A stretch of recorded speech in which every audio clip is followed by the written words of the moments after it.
life, just empty darkness stretching forever. This is where our story begins, not with people or places you know, but with the very moment when everything you see around you came to life. This is the story of how the world was born, how the first people lived, and how everything changed when they made one terrible choice. It's a story of beauty and tragedy, of love and loss, of beginnings that would shape every moment that followed.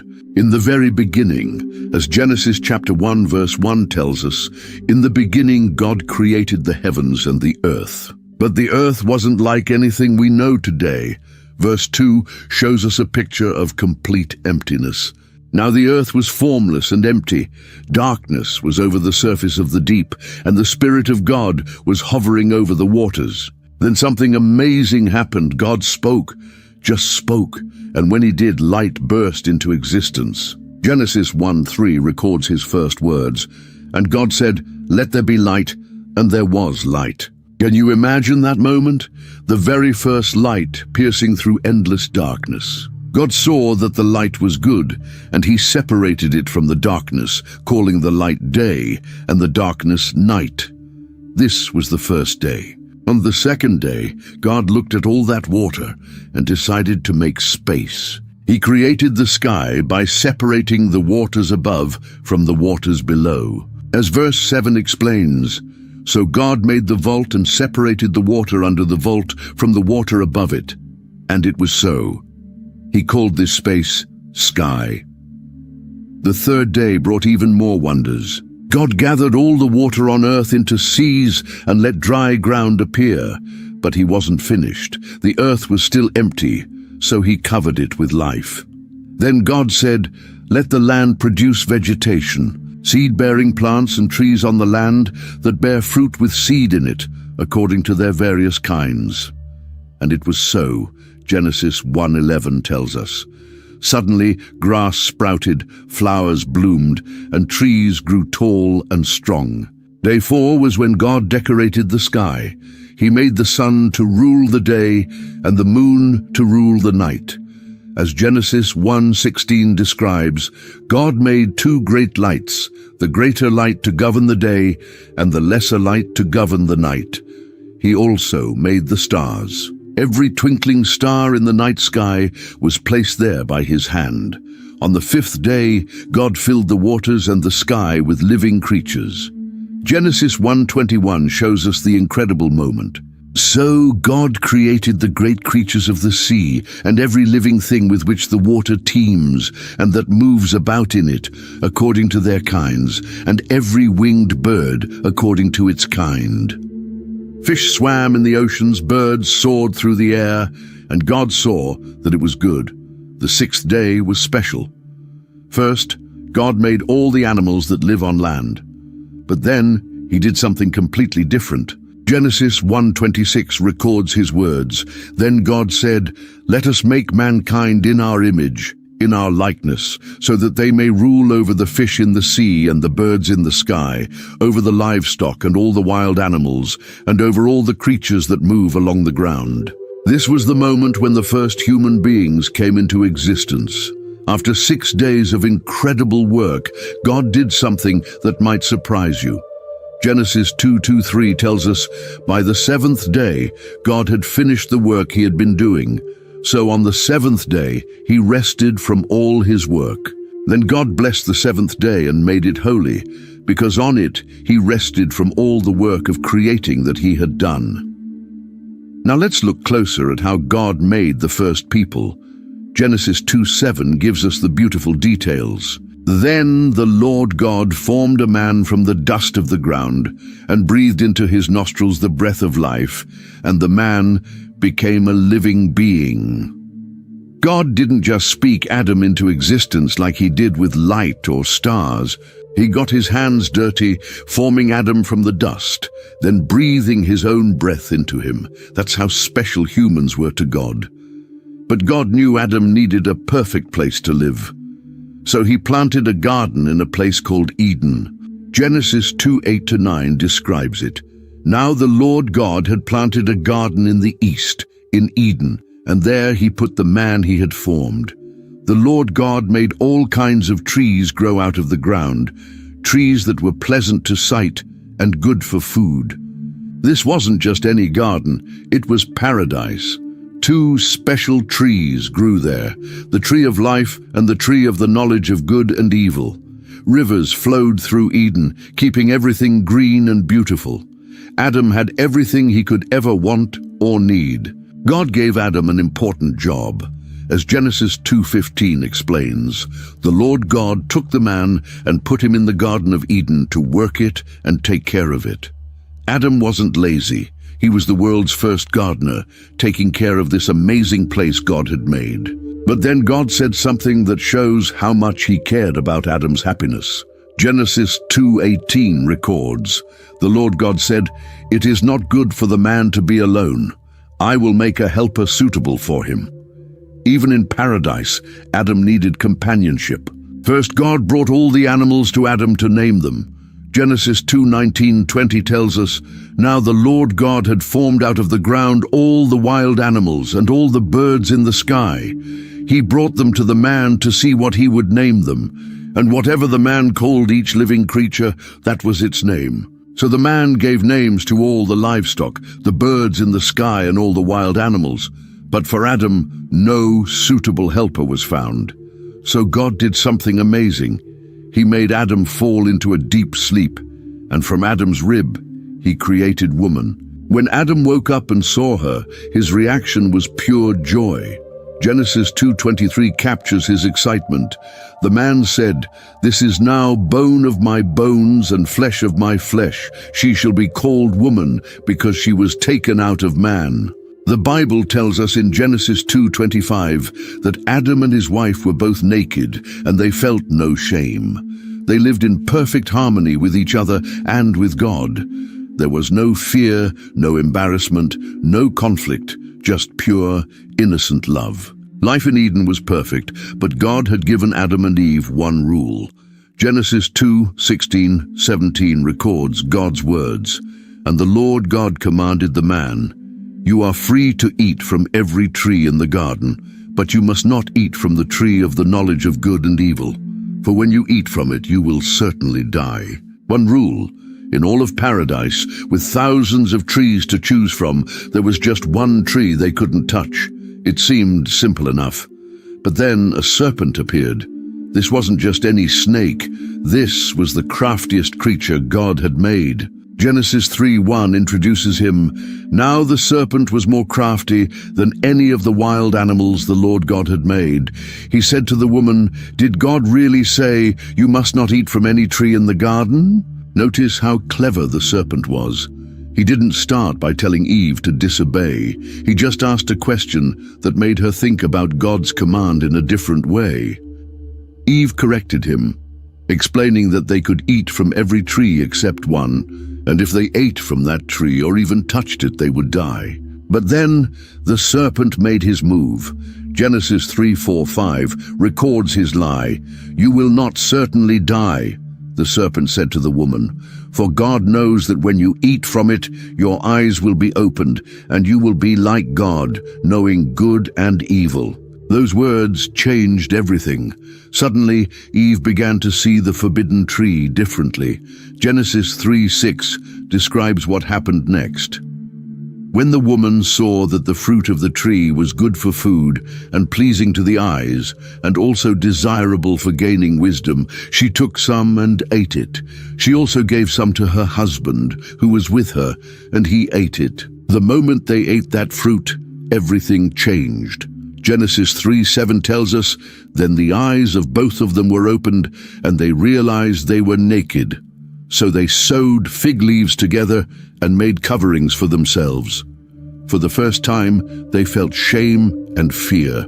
When God came walking in the garden in the cool of the day, as he always did, Adam and Eve hid. Genesis 3:8-9 shows us this heartbreaking moment.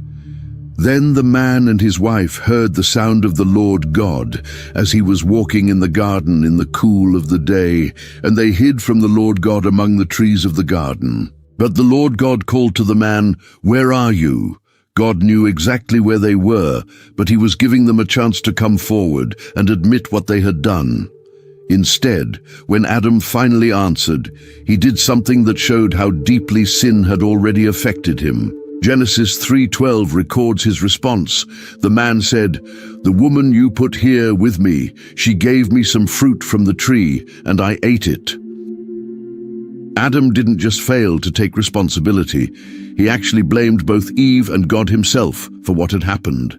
When God asked Eve what she had done, she also shifted blame, saying in verse 13, "The woman said, 'The serpent deceived me, and I ate.'" God's response to their disobedience was both just and heartbreaking.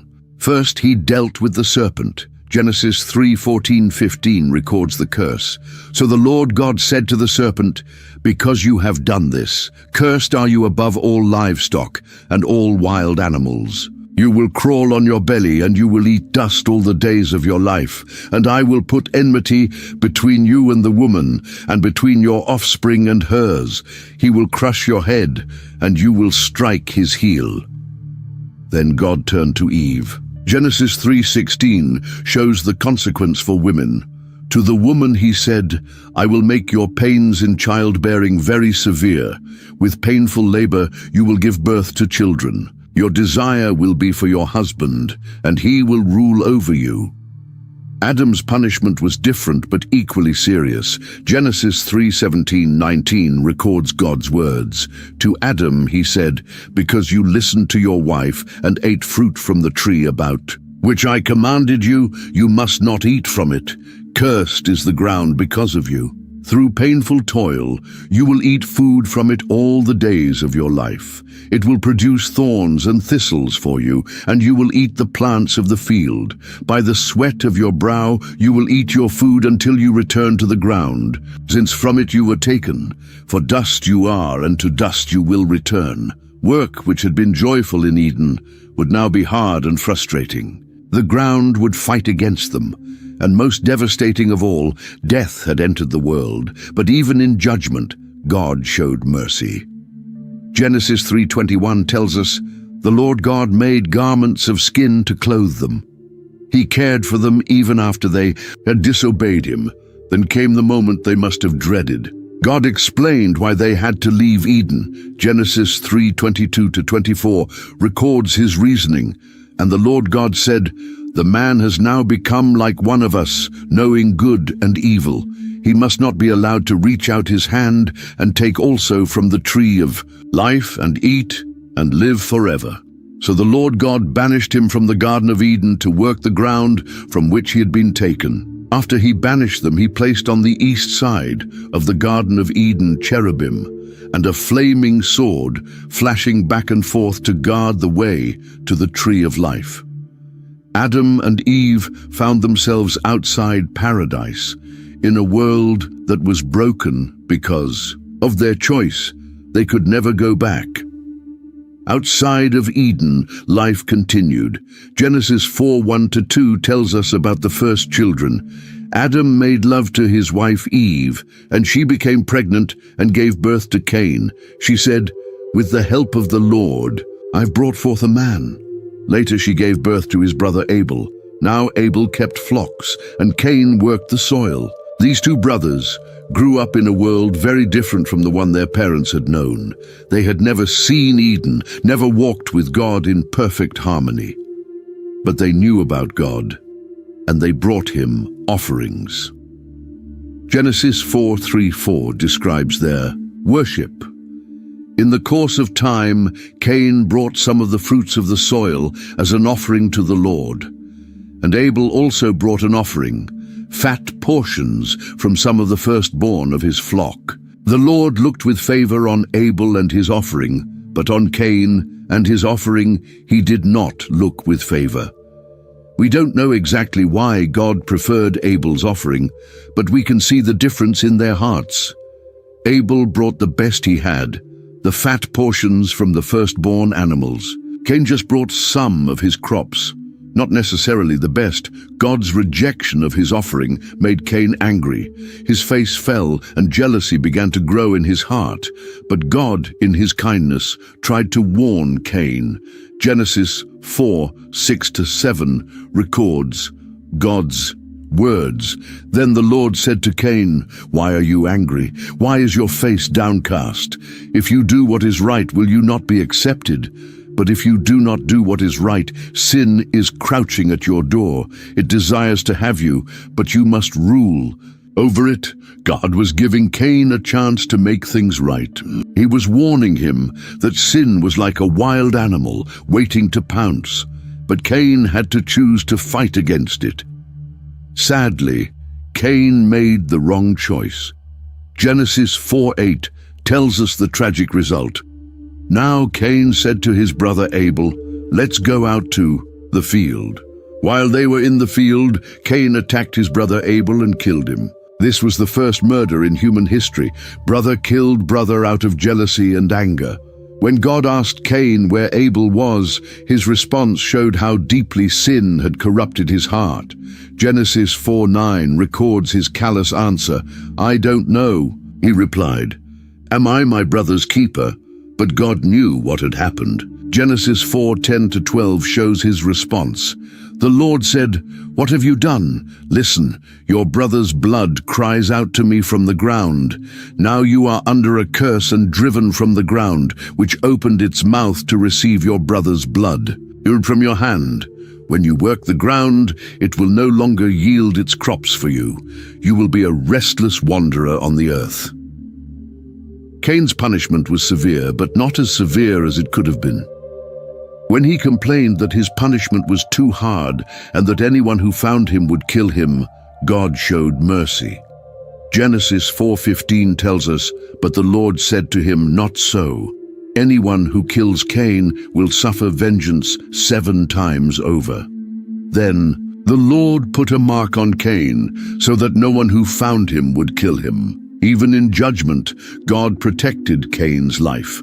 After killing his brother, Cain left his family and went to live in the land of Nod, east of Eden. There, his wife had a son named Enoch, and Cain built the first city, naming it after his son. Genesis 4:17 records this. Cain made love to his wife, and she became pregnant and gave birth to Enoch. Cain was then building a city, and he named it after his son Enoch. Cain's descendants became the founders of civilization as we know it. They weren't content to live simple lives. They created new ways of living, new technologies, new forms of art. Genesis 4:19-22 introduces us to some of Cain's most famous descendants. Lamech married 2 women, one named Ada and the other Zillah. Ada gave birth to Jabal. He was the father of those who live in tents and raise livestock. His brother's name was Jubal. He was the father of all who play the harp and flute. Zillah also had a son, Tubal-Cain, who forged all kinds of tools out of bronze and iron. These men were innovators. Jabal invented nomadic life, living in tents and moving with herds of animals. Jubal created music, making the first harps and flutes. Tubal-Cain was the world's first metalworker, creating tools from bronze and iron. But with civilization came more violence.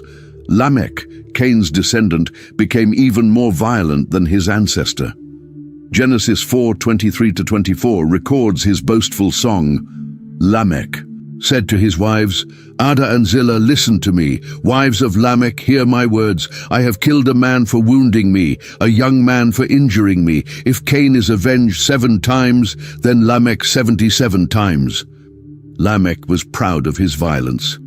He killed not in a moment of jealous rage like Cain, but in revenge for a simple injury. Violence was growing worse in the world. Meanwhile, back with Adam and Eve, life continued. They had lost Abel and Cain had been banished, but God gave them another son. Genesis 4:25 tells us, Adam made love to his wife again, and she gave birth to a son, and named him Seth, saying, God has granted me another child in place of Abel, since Cain killed him. Seth represented a new beginning, a chance for humanity to choose a different path than the one Cain had taken. And indeed, something wonderful happened in Seth's family line. Genesis 4:26 records this important moment. Seth also had a son, and he named him Enosh. At that time, people began to call on the name of the Lord. This was significant. While Cain's descendants were building cities and creating technologies, Seth's descendants were seeking God. They remembered their Creator and called on His name in worship and prayer. Genesis chapter 5 gives us the family line of Seth, and it's full of remarkable people. There was Enoch, who walked faithfully with God. Then he was no more because God took him away. Genesis 5:24 tells us this amazing story. Enoch was so close to God that God simply took him to heaven without him dying. The ages of these early people were incredible. Adam lived 930 years. Seth lived 912 years. Methuselah, the oldest man who ever lived, reached 969 years. Genesis 5:27 records, altogether Methuselah lived a total of 969 years, and then he died. These long lives show us how different the world was then. People lived for centuries, had time to accumulate vast knowledge and experience, and could see many generations of their families grow up. But even in Seth's godly line, we see the constant reminder of death. Again and again, Genesis 5 repeats the phrase, "and then he died." Death, which had entered the world through Adam and Eve's disobedience, touched everyone. As time passed and the population grew, something terrible began to happen. The godly line of Seth and the violent line of Cain began to mix, and the results were disastrous. Genesis 6:1-2 describes the beginning of the end, when human beings began to increase in number on the earth, and daughters were born to them. The sons of God saw that the daughters of humans were beautiful, and they married any of them they chose. This mixing of the godly and ungodly lines led to spiritual disaster. The people who had once called on the name of the Lord began to forget Him. Violence and wickedness spread like a disease across the earth. God saw what was happening, and His heart was broken.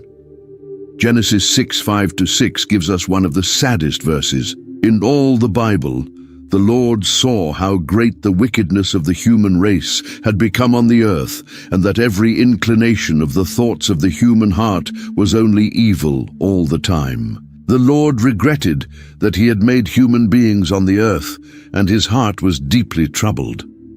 Can you imagine how God felt?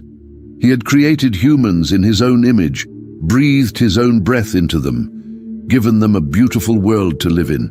And now they had become so wicked that every thought in their hearts was evil all the time. The violence that had started with Cain killing Abel had spread everywhere. Genesis 6:11 tells us, "Now the earth was corrupt in God's sight and was full of violence." It wasn't just individual sins anymore. The whole world had become a place of corruption and brutality. God made a heartbreaking decision. Genesis 6:7 records His words. "So the Lord said, I will wipe from the face of the earth the human race I have created, and with them the animals, the birds, and the creatures that move along the ground, for I regret that I have made them." The world that had begun with such beauty and hope had become so evil that God decided to start over. But even in His judgment, God's mercy would shine through. Genesis 6:8 gives us hope. But Noah found favor in the eyes of the Lord. The story of creation had led to paradise, then to disobedience, then to murder, then to civilization, and finally to complete corruption. But it wasn't over. A God had a plan to save humanity through one righteous man and his family. In a world drowning in violence and evil, one man stood apart. His name was Noah, and Genesis 6:9 describes him this way. This is the account of Noah and his family. Noah was a righteous man, blameless among the people of his time, and he walked faithfully with God. While everyone around him had forgotten their Creator, Noah remembered. While others chose violence and wickedness, Noah chose to follow God's ways. Noah wasn't perfect. No human being except Jesus ever was. But in a world where every thought of people's hearts was evil all the time, Noah's heart was different. He loved God and tried to live the way God wanted him to live. Genesis 6:9 tells us he was blameless among the people of his time. This doesn't mean he never made mistakes, but that compared to everyone else, he was trying to do what was right. God noticed Noah's faithfulness. While he was planning to destroy the earth because of its wickedness, he decided to save Noah and his family. Genesis 6:13 records the moment when God spoke to Noah. So God said to Noah, "I am going to put an end to all people, for the earth is filled with violence because of them. I'm surely going to destroy both them and the earth." Can you imagine how Noah felt when God told him this? Everyone he knew, his neighbors, friends, maybe even extended family members, was going to be destroyed. The entire world as he knew. It was coming to an end. It must have been terrifying and heartbreaking at the same time, but God had a plan to save Noah and start fresh with the human race. Genesis 6:18-19 shows God's promise, "But I will establish my covenant with you, and you will enter the ark, you and your sons and your wife and your sons' wives with you. You are to bring into the ark 2 of all living creatures, male and female, to keep them alive with you." God was giving Noah an incredible responsibility. He wasn't just saving Noah's family, he was making Noah responsible for saving every kind of animal on earth. This was going to be the biggest rescue mission in history, and Noah was going to lead it. Noah had 3 sons, Shem, Ham, and Japheth. These 4 men and their wives would be the only humans left alive after the flood. From their families, the entire world would be repopulated. The future of humanity rested on Noah's shoulders. What's amazing is that Noah didn't argue with God or ask for proof. Genesis 6:22 simply says, "Noah did everything just as God commanded him." When God said build an ark, Noah started building. When God said gather animals, Noah started gathering. His faith was complete and immediate. God gave Noah very specific instructions for building the ark. Genesis 6:14-16 records the details, so make yourself an ark of cypress wood. Make rooms in it and coat it with pitch inside and out. This is how you are to build it. The ark is to be 300 cubits long, 50 cubits wide, and 30 cubits high. Make a roof for it, leaving below the roof an opening 1 cubit high all around. Put a door in the side of the ark and make lower, middle, and upper decks. This wasn't going to be a small boat. A cubit was about 18 inches, so the ark was about 450 feet long, 75 feet wide, and 45 feet high. That's longer than a football field and as tall as a 4-story building. It was going to be massive, with 3 decks and rooms throughout for all the animals and supplies they would need.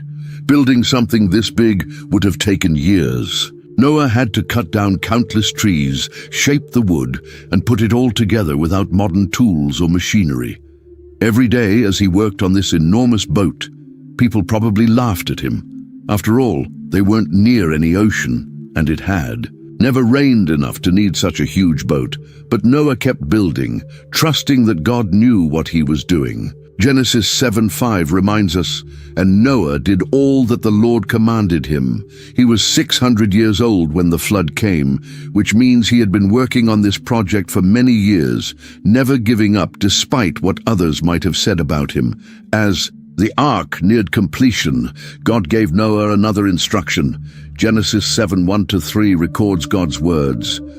The Lord then said to Noah, "Go into the ark, you and your whole family, because I have found you righteous in this generation. Take with you 7 pairs of every kind of clean animal, a male and its mate, and 1 pair of every kind of unclean animal, a male and its mate, and also 7 pairs of every kind of bird, male and female, to keep their various kinds alive throughout the earth." Now came one of the most amazing parts of the whole story. How do you get two of every animal on earth to come to one place? How do you convince lions and lambs, elephants and mice, birds and reptiles to all walk peacefully into a boat? You don't have to convince them. God does it for you. Genesis 7:8-9 tells us, pairs of clean and unclean animals, of birds and of all creatures that move along the ground, male and female, came to Noah and entered the ark, as God had commanded.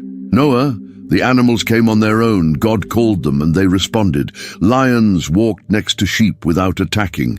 Bears strolled alongside deer. Eagles flew next to sparrows. It was like the Garden of Eden all over again, with animals living in perfect harmony. Genesis 7:13-16 describes the final moments. On that very day, Noah and his sons, Shem, Ham, and Japheth, together with his wife and the wives of his 3 sons, entered the ark. They had with them every wild animal according to its kind, all livestock according to their kinds, every creature that moves along the ground according to its kind, and every bird according to its kind, everything with wings. Pairs of all creatures that have the breath of life in them came to Noah and entered the ark. The animals going in were male and female of every living thing, as God had commanded Noah. Then the Lord shut him in. Notice that last sentence. Then the Lord shut him in. God himself closed the door of the ark. Once that door was shut, there was no going back. Everyone inside was safe, and everyone outside was about to face the flood. For 7 days after, everyone was safely inside the ark. Nothing happened. Can you imagine what those days were like? Noah and his family were locked inside this huge boat with thousands of animals waiting for something they had never seen before: rain. Then it began. Genesis 7:11-12 describes the moment when everything changed. In the 600th year of Noah's life, on the 17th day of the 2nd month, on that day all the springs of the great deep burst forth, and the floodgates of the heavens were opened, and rain fell on the earth 40 days and 40 nights. This wasn't just a heavy rainstorm. The springs of the great deep burst forth. Water came shooting up from underground. The floodgates of the heavens opened. Water poured down from above. It was like the whole world was being squeezed between 2 massive oceans. The rain didn't stop. Day after day, night after night, water kept falling. Genesis 7:17 tells us, for 40 days the flood kept coming on the earth, and as the waters increased, they lifted the ark high above the earth. At first, people outside probably thought it was just a bad storm. They might have run for shelter, expecting it to pass. But as the hours turned to days, and the days turned to weeks, they must have realized something terrible was happening. The water kept rising higher and higher. Genesis 7:19-20 shows us how complete the destruction was. They rose greatly on the earth, and all the high mountains under the entire heavens were covered. The waters rose and covered the mountains to a depth of more than 15 cubits. Every mountain on earth was underwater. Even the highest peaks disappeared beneath the flood. The whole world became one giant ocean with only one boat floating on its surface. Genesis 7:21-23 describes the tragic result.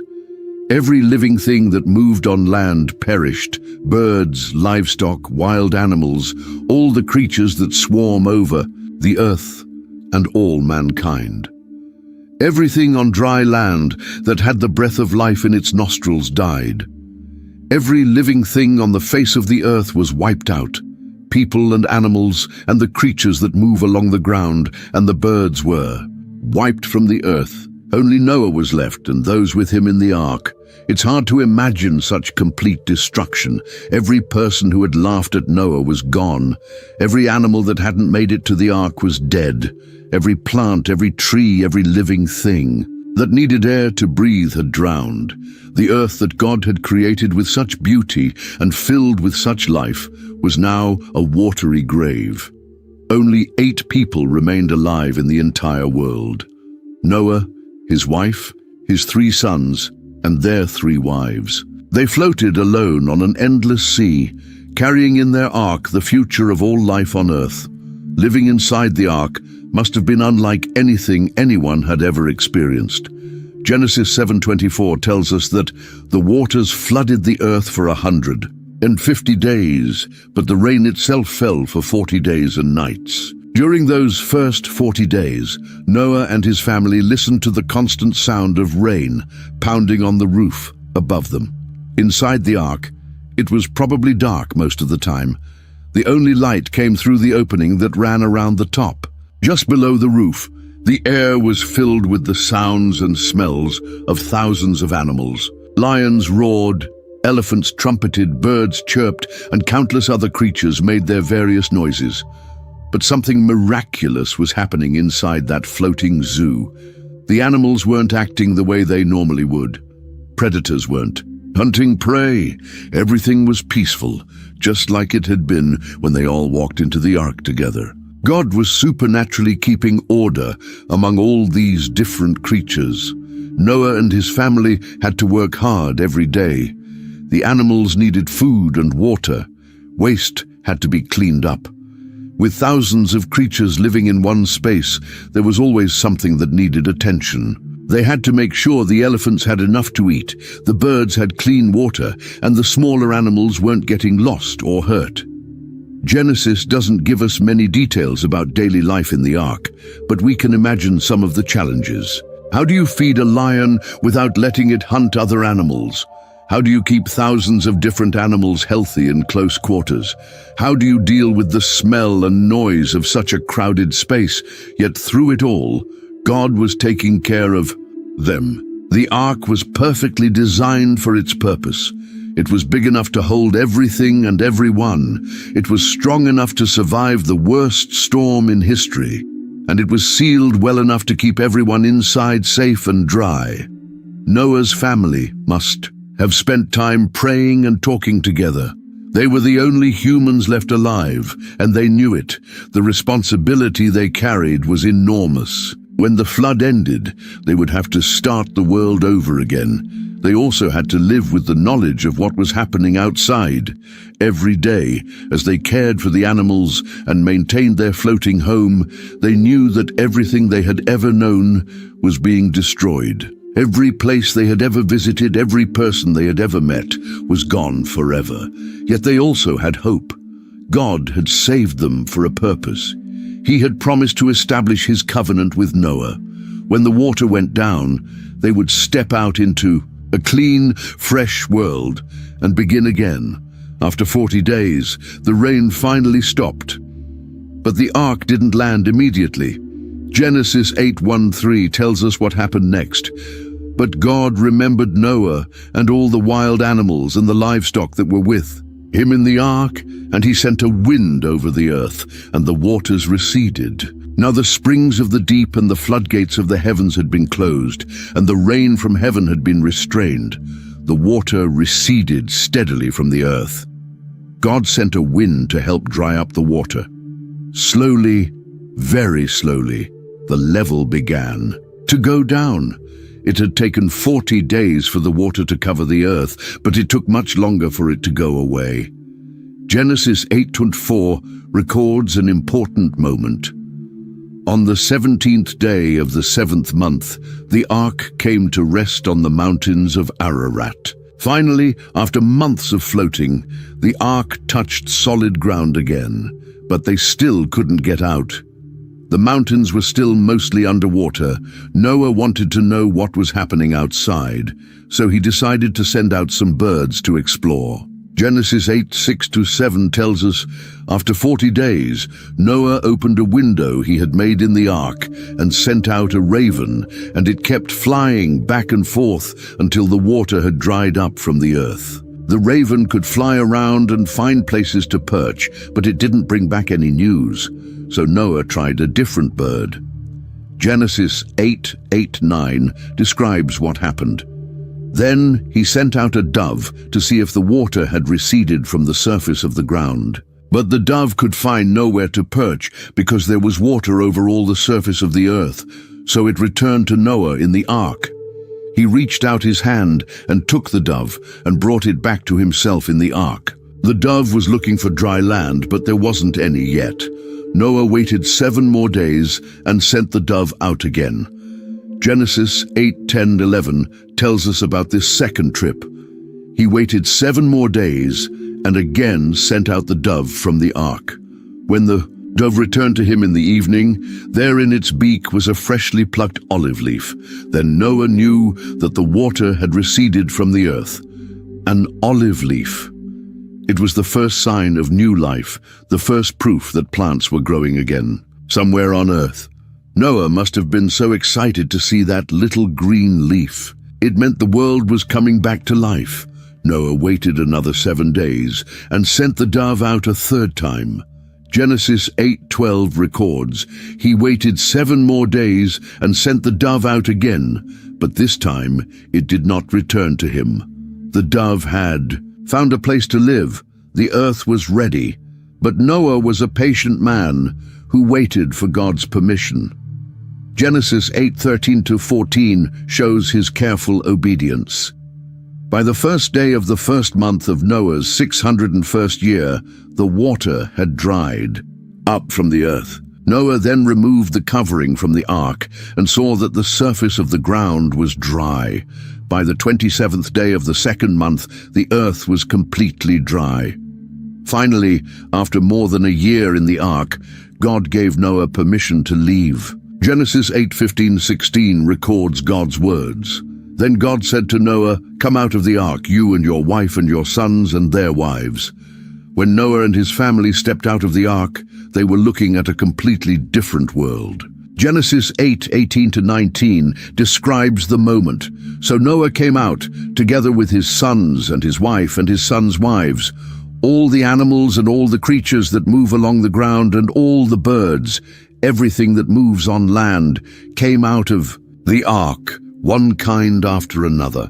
The first thing Noah did wasn't to build a house or plant a garden. Genesis 8:20 tells us, "Then Noah built an altar to the Lord, and taking some of all the clean animals and clean birds, he sacrificed burnt offerings on it."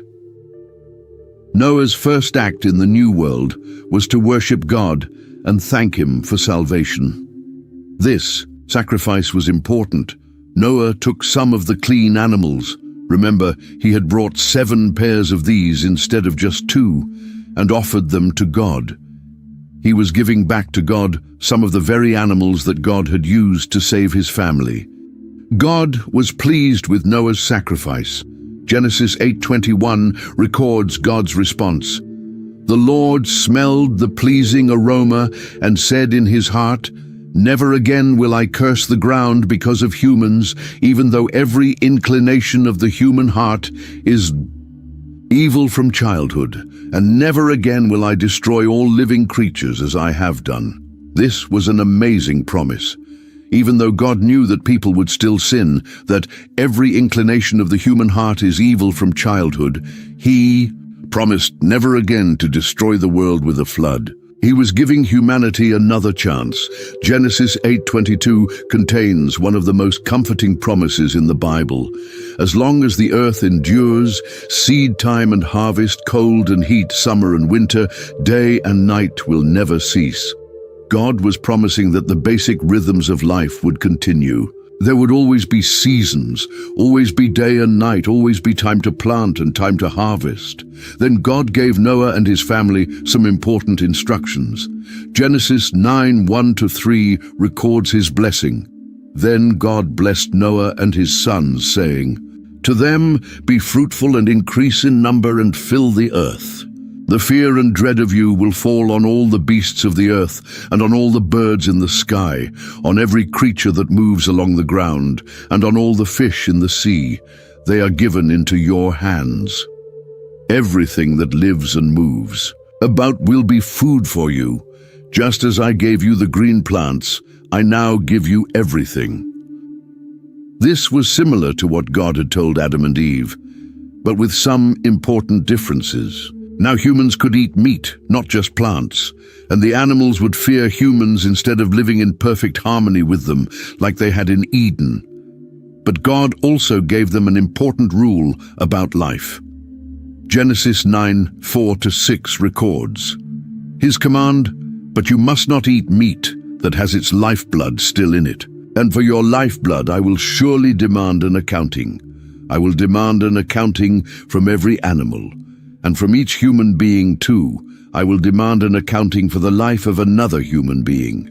Whoever sheds human blood, by humans shall their blood be shed. For in the image of God has God made mankind." God was making it clear that life was precious. Animal life had value. You couldn't just waste it. And human life was especially sacred because people were made in God's image. Murder would be punished severely. Then God made a beautiful covenant with Noah and his family. Genesis 9:11-13 describes this promise. "I establish my covenant with you. Never again will all life be destroyed by the waters of a flood. Never again will there be a flood to destroy the earth." And God said, "This is the sign of the covenant I am making between me and you and every living creature with you, a covenant for all generations to come. I have set my rainbow in the clouds, and it will be the sign of the covenant between me and the earth." The rainbow became God's promise written across the sky. Every time Noah and his descendants saw a rainbow after a storm, they would remember that God had promised never again to destroy the world with a flood. It was a sign of hope, a reminder that God keeps his promises. Genesis 9:14-16 explains the full meaning. "Whenever I bring clouds over the earth and the rainbow appears in the clouds, I will remember my covenant between me and you and all living creatures of every kind. Never again will the waters become a flood to destroy all life. Whenever the rainbow appears in the clouds, I will see it and remember the everlasting covenant between God and all living creatures of every kind on the earth." After all the drama of the flood, Noah settled down to normal life. Genesis 9:20 tells us Noah, a man of the soil, proceeded to plant a vineyard. He became a farmer, growing grapes and making wine. It seems like a peaceful way to spend his later years. But then something happened that shows us that even righteous Noah was still a flawed human being. Genesis 9:21 records the incident. "When he drank some of its wine, he became drunk and lay, uncovered inside his tent. Noah got drunk and passed out naked in his tent. This was embarrassing and shameful behavior, especially for the man who had been chosen by God to save the human race. It reminds us that even the best people can make serious mistakes. What happened next reveals the different characters of Noah's sons. Genesis 9:22-23 tells the story. Ham, the father of Canaan, saw his father naked and told his two brothers outside.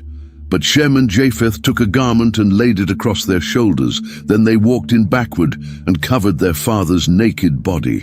Their faces were turned the other way so that they would not see their father naked. Ham saw his father's shame, and instead of quietly covering him up, he went and told his brothers about it. He seemed to find it amusing or entertaining. But Shem and Japheth acted with respect and love. They covered their father's nakedness without even looking at him, protecting his dignity even when he couldn't protect it himself. When Noah woke up and learned what had happened, his response was swift and serious. Genesis 9:24-27 records his words.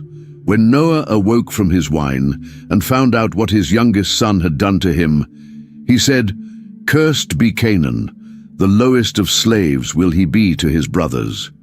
He also said, "Praise be to the Lord, the God of Shem. May Canaan be the slave of Shem. May God extend Japheth's territory. May Japheth live in the tents of Shem, and may Canaan be the slave of Japheth." This curse on Canaan, Ham's son, and blessing on Shem and Japheth would have huge consequences for the future.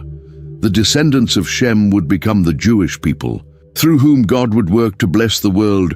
The descendants of Japheth would spread out and become many nations, And the descendants of Canaan would face judgment for their ancestors' disrespectful behavior.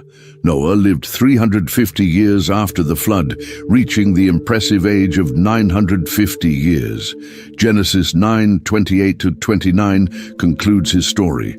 After the flood, Noah lived 350 years. Noah lived a total of 950 years, and then he died. As the years passed, Noah's sons and their wives had many children, and their children had children, and the human population began to grow again. Genesis 10:1 introduces this new chapter. This is the account of Shem, Ham, and Japheth, Noah's sons, who themselves had sons after the flood. Genesis chapter 10 gives us what scholars call the Table of Nations, a list of all the different peoples who descended from Noah's 3 sons. From Shem came the Semitic peoples, including eventually Abraham and the Jewish nation. From Ham came various African and Middle Eastern peoples. From Japheth came many of the peoples who would spread across Europe and Asia. But at first, everyone stayed together in one place. Genesis 11:1-2 tells us, "Now the whole world had one language and a common speech. As people moved eastward, they found a plain in Shinar and settled there. Having one language meant everyone could understand each other perfectly. There were no communication barriers, no cultural misunderstandings. They all worked together as one big human family. But instead of spreading out across the earth, as God had commanded them to do, they decided to stay together and build something impressive." Genesis 11:3-4 records their plan. "They said to each other, 'Come, let's make bricks and bake them thoroughly.' They used brick instead of stone and tar for mortar. Then they said, 'Come, let us build ourselves a city with a tower that reaches to the heavens, so that we may make a name for ourselves. Otherwise we will be scattered over the face of the whole earth.' This tower wasn't just about architecture. It was about pride and rebellion. They wanted to make a name for themselves instead of honoring God's name. They wanted to stay together instead of filling the earth as God had commanded. They were trying to reach heaven through their own efforts instead of depending on God. God saw what they were doing, and he knew where it would lead. Genesis 11:5-6 shows his concern. "But the Lord came down to see the city and the tower the people were building. The Lord said, 'If as one people speaking the same language they have begun to do this, then nothing they plan to do will be impossible for them.' When people work together in rebellion against God, there's no limit to the evil they can accomplish. God had seen this before the flood, and he wasn't going to let it happen again. So God did something that completely stopped their project. Genesis 11:7-8 describes his action. "Come, let us go down and confuse their language so they will not understand each other." So the Lord scattered them from there over all the earth, and they stopped building the city. Suddenly, the construction workers couldn't understand each other. The architects couldn't explain their plans. Families couldn't communicate with their neighbors. Confusion and frustration replaced cooperation and progress. Genesis 11:9 explains the result. That is why it was called Babel, because there the Lord confused the language of the whole world. From there the Lord scattered them over the face of the whole earth. The word Babel sounds like the Hebrew word for confused. What had started as a proud human achievement became a symbol of confusion and failure. The tower was never finished, and the people were forced to spread out across the world, forming different nations with different languages. This scattering wasn't just punishment, it was also protection. By dividing humanity into smaller groups with different languages, God was preventing them from uniting in rebellion against him again. He was also fulfilling his original command to fill the earth, even though they had tried to resist it. Story of Babel shows us that human pride and rebellion will always fail in the end. People may try to build their own way to heaven, make their own names great, and resist God's plans, but God's purposes will ultimately be accomplished. The earth would be filled with people, just as he had always intended, even if it happened through judgment rather than obedience. After the confusion at Babel scattered people across the earth, most of humanity forgot about the one true God. They began worshipping idols made of wood and stone, serving false gods that couldn't see or hear or help them. But God hadn't forgotten his plan to bless the world through a special family. In the city of Ur of the Chaldeans, there lived a man named Abram. His father was Terah, and he had two brothers, Nahor and Haran. Genesis 11:27-28 tells us about their family. This is the account of Terah's family line. Terah became the father of Abram, Nahor, and Haran became the father of Lot. While his father Terah was still alive, Haran died in Ur of the Chaldeans, in the land of his birth. Ur was a wealthy, sophisticated city with impressive buildings and advanced technology. The people there worshipped the moon god and other false deities. Abram grew up surrounded by idol worship, just like everyone else in his culture. His family probably had their own household gods that they prayed to and served. But then something incredible happened.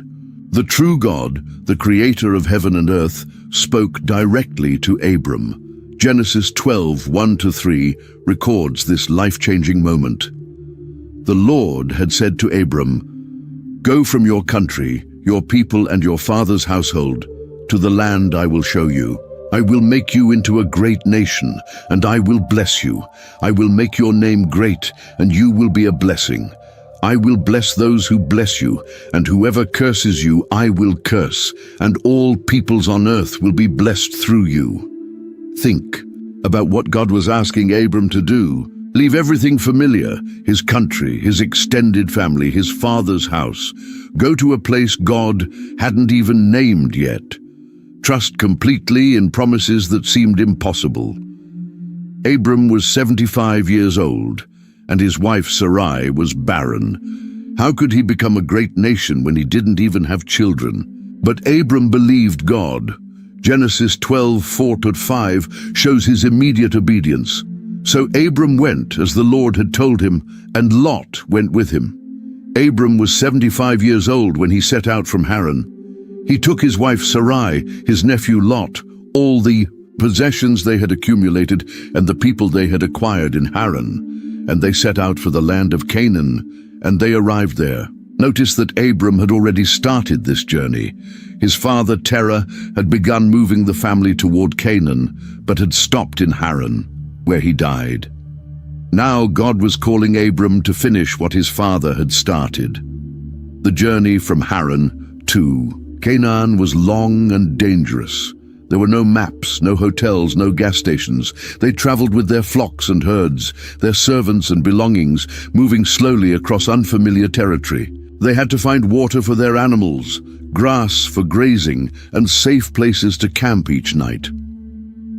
When they finally reached Canaan, Genesis 12:6-7 tells us what happened. Abram traveled through the land as far as the site of the great tree of Moreh at Shechem. At that time the Canaanites were in the land. The Lord appeared to Abram and said, "To your offspring I will give this land." So he built an altar there to the Lord who had appeared to him. This was the first time God specifically identified the promised land. He pointed to Canaan and said, "This is it. This is where your descendants will live." But there was a problem. The Canaanites already lived there. The land was already occupied by other people. How could God give it to Abram's offspring?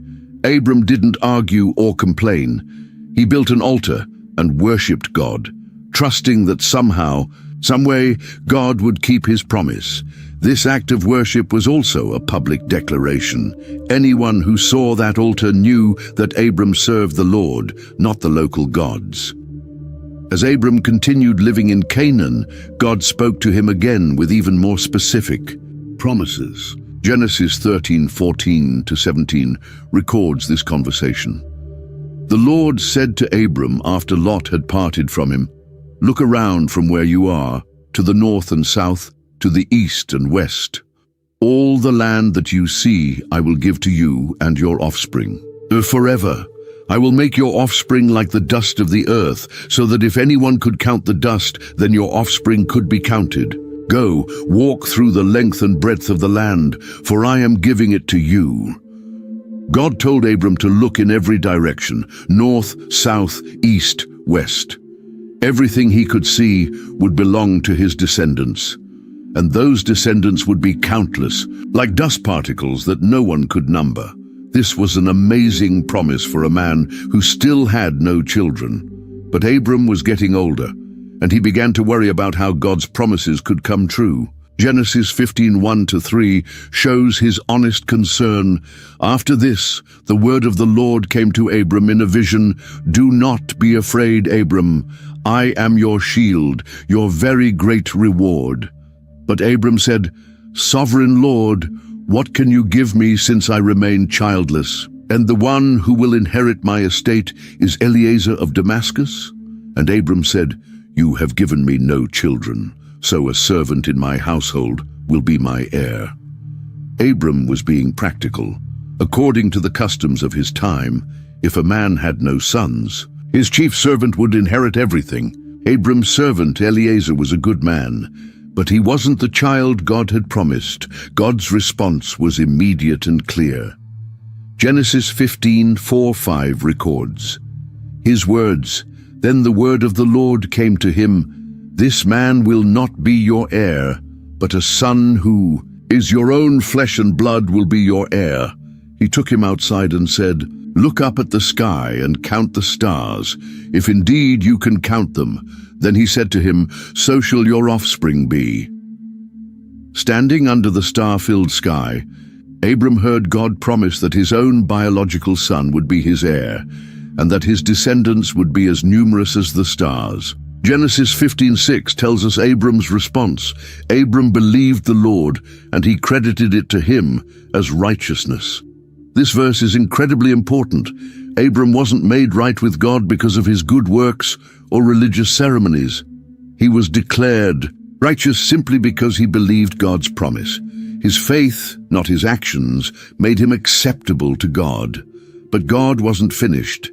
He wanted to make a formal covenant with Abram, so he told him to prepare a special ceremony. Genesis 15:9-10 describes the preparation. So the Lord said to him, Bring me a heifer, a goat, and a ram, each 3 years old, along with a dove and a young pigeon. Abram brought all these to him, cut them in two, and arranged the halves opposite each other. The birds, however, he did not cut in half. This was how covenants were made in ancient times. Both parties would walk between the pieces of sacrificed animals, essentially saying, May I be torn apart like these animals if I break this agreement. But something amazing happened in this ceremony. Genesis 15:12-17-18 tells us, As the sun was setting, Abram fell into a deep sleep, and a thick and dreadful darkness came over him. When the sun had set and darkness had fallen, a smoking firepot with a blazing torch appeared and passed between the pieces. On that day, the Lord made a covenant with Abram and said, To your descendants I give this land, from the Wadi of Egypt to the great river, the Euphrates. Only God passed between the pieces. Abram was asleep. This meant God was taking full responsibility for keeping the covenant. He was saying, Even if Abram fails, even if his descendants fail, I will keep my promises. The smoking firepot and blazing torch represented God's presence, and he alone walked through the sacrifice. Later, God would make this covenant even more personal. Genesis 17:3-5 records another conversation. Abram fell face down, and God said to him, As for me, this is my covenant with you. You will be the father of many nations. No longer will you be called Abram. Your name will be Abraham, for I have made you a father of many nations. God changed Abram's name to Abraham. Abram meant exalted father, but Abraham meant father of many nations. Every time someone called his name, Abraham would be reminded of God's promise. He would be the father not just of one nation, but of many nations. Years passed, and Abraham still had no children. Sarah, whose name had also been changed from Sarai, was well past childbearing age. She began to doubt that God's promise would come through her, so she came up with her own plan. Genesis 16:1-2 tells us about Sarah's idea. Now Sarai, Abram's wife, had borne him no children, but she had an Egyptian slave named Hagar. So she said to Abram, "The Lord has kept me from having children. Go, sleep with my slave. Perhaps I can build a family through her." Abram agreed to what Sarai said. This was a common practice in their culture. If the wife couldn't have children, she could give her servant to her husband, and any children born would legally belong to the wife. Sarah thought this might be how God intended to fulfill his promise. But this plan created huge problems. Genesis 16:4-5 describes what happened. He slept with Hagar and she conceived. When she knew she was pregnant, she began to despise her mistress. Then Sarai said to Abram, "You are responsible for the wrong I am suffering. I put my slave in your arms, and now that she knows she is pregnant, she despises me. May the Lord judge between you and me." Hagar became proud and disrespectful towards Sarah once she was pregnant. Sarah became jealous and angry. Abraham found himself caught in the middle of a conflict between his wife and the mother of his child. Abraham's response wasn't very helpful. Genesis 16:6 records his words, "Your slave is in your hands," Abram said. "Do with her whatever you think best." Sarah treated Hagar so harshly that she ran away into the desert. But God cared about Hagar, even though she was just a servant. Genesis 16:7-11 tells us about God's intervention. The angel of the Lord found Hagar near a spring in the desert. It was the spring that is beside the road to Shur. And he said, "Hagar, slave of Sarai, where have you come from, and where are you going?" "I'm running away from my mistress Sarai," she answered. Then the angel of the Lord told her, "Go back to your mistress and submit to her." The angel added, "I will increase your descendants so much that they will be too numerous to count." The angel of the Lord also said to her, "You are now pregnant, and you will give birth to a son. You shall name him Ishmael, for the Lord has heard of your misery." God promised Hagar that her son would also become the father of a great nation. The name Ishmael meant God hears, because God had heard Hagar's cry for help in her distress. Genesis 16:15-16 concludes this part of the story. So Hagar bore Abram a son, and Abram gave the name Ishmael to the son she had born. Abram was 86 years old when Hagar bore him Ishmael. Abraham finally had a son, but this wasn't the son God had promised. Ishmael was born through human planning and effort, not through God's miraculous power. Abraham loved Ishmael and probably thought this was how God intended to fulfill his promise, but God had a different plan. 13 years passed after Ishmael's birth. Abraham was now 99 years old and Sarah was 89. By any human standard, it was impossible for them to have children, but God appeared to Abraham again with an amazing announcement. Genesis 17:15-16 records God's words. God also said to Abraham, "As for Sarai, your wife, you are no longer to call her Sarai. Her name will be Sarah. I will bless her and will surely give you a son by her. I will bless her so that she will be the mother of nations. Kings of peoples will come from her." Abraham's reaction shows how impossible this seemed. Genesis 17:17 tells us, Abraham fell face down. He laughed and said to himself, "Will a son be born to a man 100 years old? Will Sarah bear a child at the age of 90? Abraham laughed, not from joy, but from disbelief. The idea seemed so ridiculous that he couldn't help but laugh. He even suggested to God that Ishmael could be the promised son. But God was clear about his plan. Genesis 17:19 records his response. Then God said, "Yes, But your wife Sarah will bear you a son, and you will call him Isaac. I will establish my covenant with him as an everlasting covenant for his descendants after him." The name Isaac meant laughter, which was perfect considering both Abraham and Sarah's reactions to God's promise.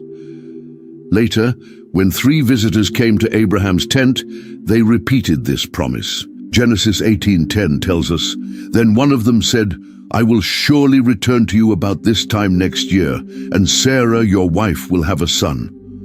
Now, Sarah was listening at the entrance to the tent, which was behind him. Sarah's reaction was just like her husband's. Genesis 18:12-13 records, "So Sarah laughed to herself as she thought, 'After I am worn out and my Lord is old, will I now have this pleasure?' Then the Lord said to Abraham, 'Why did Sarah laugh and say, "Will I really have a child now that I'm old?" When confronted about her laughter, Sarah was afraid and denied it, but the visitor knew she had laughed. Genesis 18:14 contains one of the most powerful questions in the Bible. "Is anything too hard for the Lord? I will return to you at the appointed time next year, and Sarah will have a son." Exactly as God had promised, Sarah became pregnant. Genesis 21:1-3 describes the miracle. "Now the Lord was gracious to Sarah as he had said, and the Lord did for Sarah what he had promised. Sarah became pregnant and bore a son to Abraham in his old age, at the very time God had promised him. Abraham gave the name Isaac to the son Sarah bore him. Isaac's birth was completely miraculous. Sarah was far too old to have children naturally. This baby was born entirely through God's power, proving that nothing is impossible with God. Genesis 21:6-7 shows Sarah's joy. Sarah said, "God has brought me laughter, and everyone who hears about this will laugh with me." And she added, "Who would have said to Abraham that Sarah would nurse children, yet I have borne him a son in his old age." The laughter that had once expressed doubt and disbelief now expressed pure joy and amazement. God had done the impossible, and Sarah couldn't contain her happiness. Isaac grew up as the beloved son of promise. He was everything Abraham had hoped for and more. But then God asked Abraham to do something that seemed to contradict everything he had promised. Genesis 22:1-2 records this shocking command. Sometime later, God tested Abraham. He said to him, "Abraham." "Here I am," he replied. Then God said, "Take your son, your only son, whom you love, Isaac, and go to the region of Moriah. Sacrifice him there as a burnt offering on a mountain I will show you." This was the ultimate test of Abraham's faith. God was asking him to sacrifice the very son through whom all the promises were supposed to be fulfilled. If Isaac died, how could he become the father of many nations? How could Abraham's descendants be as numerous as the stars? But notice how God described Isaac. "Your son, your only son, whom you love." God knew how much Isaac meant to Abraham. This wasn't a casual request. It was asking Abraham to give up the most precious thing in his life. Abraham's response is incredible. Genesis 22:3 simply says, "Early the next morning Abraham got up and loaded his donkey. He took with him 2 of his servants and his son Isaac. When he had cut enough wood for the burnt offering, he set out for the place God had told him about." Abraham didn't argue or delay. He got up early the next morning and prepared to obey God, even though it meant sacrificing his beloved son. This shows the depth of his faith and trust in God. The journey to Mount Moriah took 3 days. Can you imagine what those 3 days were like for Abraham? Every step took him closer to the moment when he would have to sacrifice Isaac. Every conversation with his son must have been painful, knowing what lay ahead. When they reached the mountain, Abraham made his preparations. Genesis 22:6-8 describes the scene.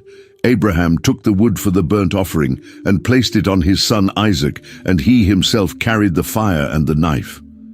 As the two of them went on together, Isaac spoke up and said to his father Abraham, "Father!" "Yes, my son," Abraham replied. "The fire and wood are here," Isaac said, "but where is the lamb for the burnt offering?"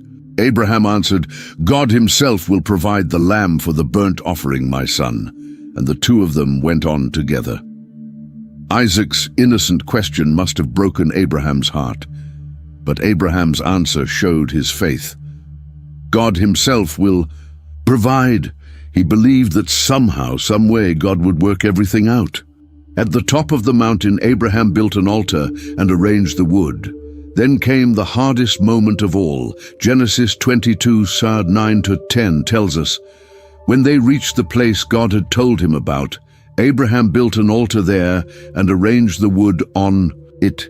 He bound his son Isaac and laid him on the altar on top of the wood. Then he reached out his hand and took the knife to sacrifice his son. Abraham was actually going to do it. He had tied up Isaac and placed him on the altar. He raised the knife, ready to plunge it into his son's heart. This wasn't just a show of faith. Abraham was completely committed to obeying God, no matter how much it cost him. But at the last possible second, God intervened. Genesis 22:11-12 records the dramatic rescue. But the angel of the Lord called out to him from heaven, "Abraham, Abraham." "Here I am," he replied. "Do not lay a hand on the boy." He said, "Do not do anything to him. Now I know that you fear God, because you have not withheld from me your son, your only son." God stopped Abraham just in time. This had been a test, and Abraham had passed with flying colors. He had proven that he loved and trusted God more than anything else in the world, even his beloved son. Genesis 22:13 shows God's provision. Abraham looked up, and there in a thicket, he saw a ram caught by its horns. He went over and took the ram and sacrificed it as a burnt offering instead of his son. God had provided a substitute, just as Abraham had said he would. The ram died instead of Isaac, showing God's mercy and provision. Because of Abraham's incredible faith, God renewed his promises with even stronger language. Genesis 22:16-18 records God's oath. "I swear by myself, declares the Lord, that because you have done this and have not withheld your son, your only son, I will surely bless you and make your descendants as numerous as the stars in the sky and as the sand on the seashore. Your descendants will take possession of the cities of their enemies, and through your offspring all nations on earth will be blessed, because you have obeyed me." After the dramatic events at Mount Moriah, life returned to normal for Abraham's family, but as the years passed, Sarah grew old and eventually died. Genesis 23:1-2 records this sad moment. Sarah lived to be 127 years old. She died at Kiriath Arba, that is Hebron, in the land of Canaan, and Abraham went to mourn for Sarah and to weep over her. Sarah had lived an incredible life. She had seen God's miraculous power when Isaac was born. She had watched her son grow up strong and healthy. She had been part of God's great plan to bless all nations through Abraham's family. But now Abraham faced a practical problem. He needed a place to bury his wife, but he was still a foreigner in Canaan. He didn't own any land except what God had promised him, and that promise was for the future, not the present. Genesis 23:3-4 shows Abraham's request to the local people. Then Abraham rose from beside his dead wife and spoke to the Hittites. He said, "I am a foreigner and stranger among you. Sell me some property for a burial site here, so I can bury my dead." The Hittites respected Abraham and offered to give him any burial site he wanted, but Abraham insisted on paying full price for a field that contained a cave. Genesis 23:17-18 describes the transaction. So Ephron's field in Machpelah near Mamre, both the field and the cave in it, And all the trees within the borders of the field was deeded to Abraham as his property in the presence of all the Hittites who had come to the gate of the city. This cave became the family burial place. Abraham, Isaac, Jacob, and their wives would all be buried there. It was the first piece of the promised land that Abraham actually owned. After Sarah's death, one of the local Canaanite women who worshipped false gods. Genesis 24:1-4 shows Abraham's concern. Abraham was now very old, and the Lord had blessed him in every way. He said to the senior servant in his household, the one in charge of all that he had, "Put your hand under my thigh. I want you to swear by the Lord, the God of heaven and the God of the earth, that you will not get a wife for my son from the daughters of the Canaanites among whom I am living, but will go to my country and my own relatives and get a wife for my son Isaac." Abraham sent his trusted servant on a long journey back to Mesopotamia, where his relatives still lived. The servant took 10 camels loaded with gifts and set out to find the right woman for Isaac. When the servant reached the city where Abraham's relatives lived, he prayed for God's guidance. Genesis 24:12-14 records his prayer. Then he prayed, "Lord God of my master Abraham, make me successful today and show kindness to my master Abraham. See, I am standing beside this spring, and the daughters of the townspeople are coming out to draw water. May it be that when I say to a young woman, 'Please let down your jar that I may have a drink,' and she says, 'Drink, and I'll water your camels too. Let her be the one you have chosen for your servant Isaac." Before he had even finished praying, a beautiful young woman named Rebekah came to the well. Genesis 24:18-20 describes what happened. She said, "Drink, my lord," and quickly lowered the jar to her hands and gave him a drink. After she had given him a drink, she said, "I'll draw water for your camels too, until they have had enough to drink." So she quickly emptied her jar into the trough, ran back to the well to draw more water, and drew enough for all his camels. This was exactly what the servant had prayed for. Rebekah not only gave him water, but also volunteered to water all 10 camels, a huge job that showed her kind and generous heart. When the servant learned that Rebekah was Abraham's great-niece, he knew God had answered his prayer. After explaining his mission to her family and receiving their permission, Rebekah agreed to return with him to marry Isaac. Genesis 24:62-67 describes their first meeting. Now Isaac had come from Beer Lahai Roi, for he was living in the Negev. He went out to the field one evening to meditate, and as he looked up, he saw camels approaching. Rebekah also looked up and saw Isaac. She got down from her camel and asked the servant, "Who is that man in the field coming to meet us?" "He is my master," the servant answered. So she took her veil and covered herself. Then the servant told Isaac all he had done. Isaac brought her into the tent of his mother Sarah, and he married Rebekah. So she became his wife, and he loved her, and Isaac was comforted after his mother's death. Isaac and Rebekah were happy together, but for many years they had no children. Like his father before him, Isaac had to wait and trust God's timing. Genesis 25:20-21 tells us, Isaac was 40 years old when he married Rebekah, daughter of Bethuel the Aramean from Paddan Aram and sister of Laban the Aramean. Isaac prayed to the Lord on behalf of his wife because she was childless. The Lord answered his prayer, and his wife Rebekah became pregnant. But this pregnancy was different from most. Genesis 25:22 describes Rebekah's unusual experience. The babies jostled each other within her, and she said, "Why is this happening to me?" So she went to inquire of the Lord. The babies were fighting inside the womb. This troubled Rebekah so much that she went to ask God what was happening. God's answer was startling. Genesis 25:23 records his prophecy.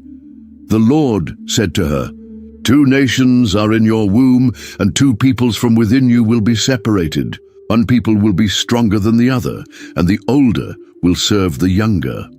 God was telling Rebekah that her twins would become the fathers of two different nations, and that these nations would always be in conflict. Even more surprising, the younger son would become greater than the older son, the opposite of what usually happened in those days. When the twins were born, they were as different as could be. Genesis 25:24-26 describes their birth. When the time came for her to give birth, there were twin boys in her womb. The first to come out was red, and his whole body was like a hairy garment, so they named him Esau.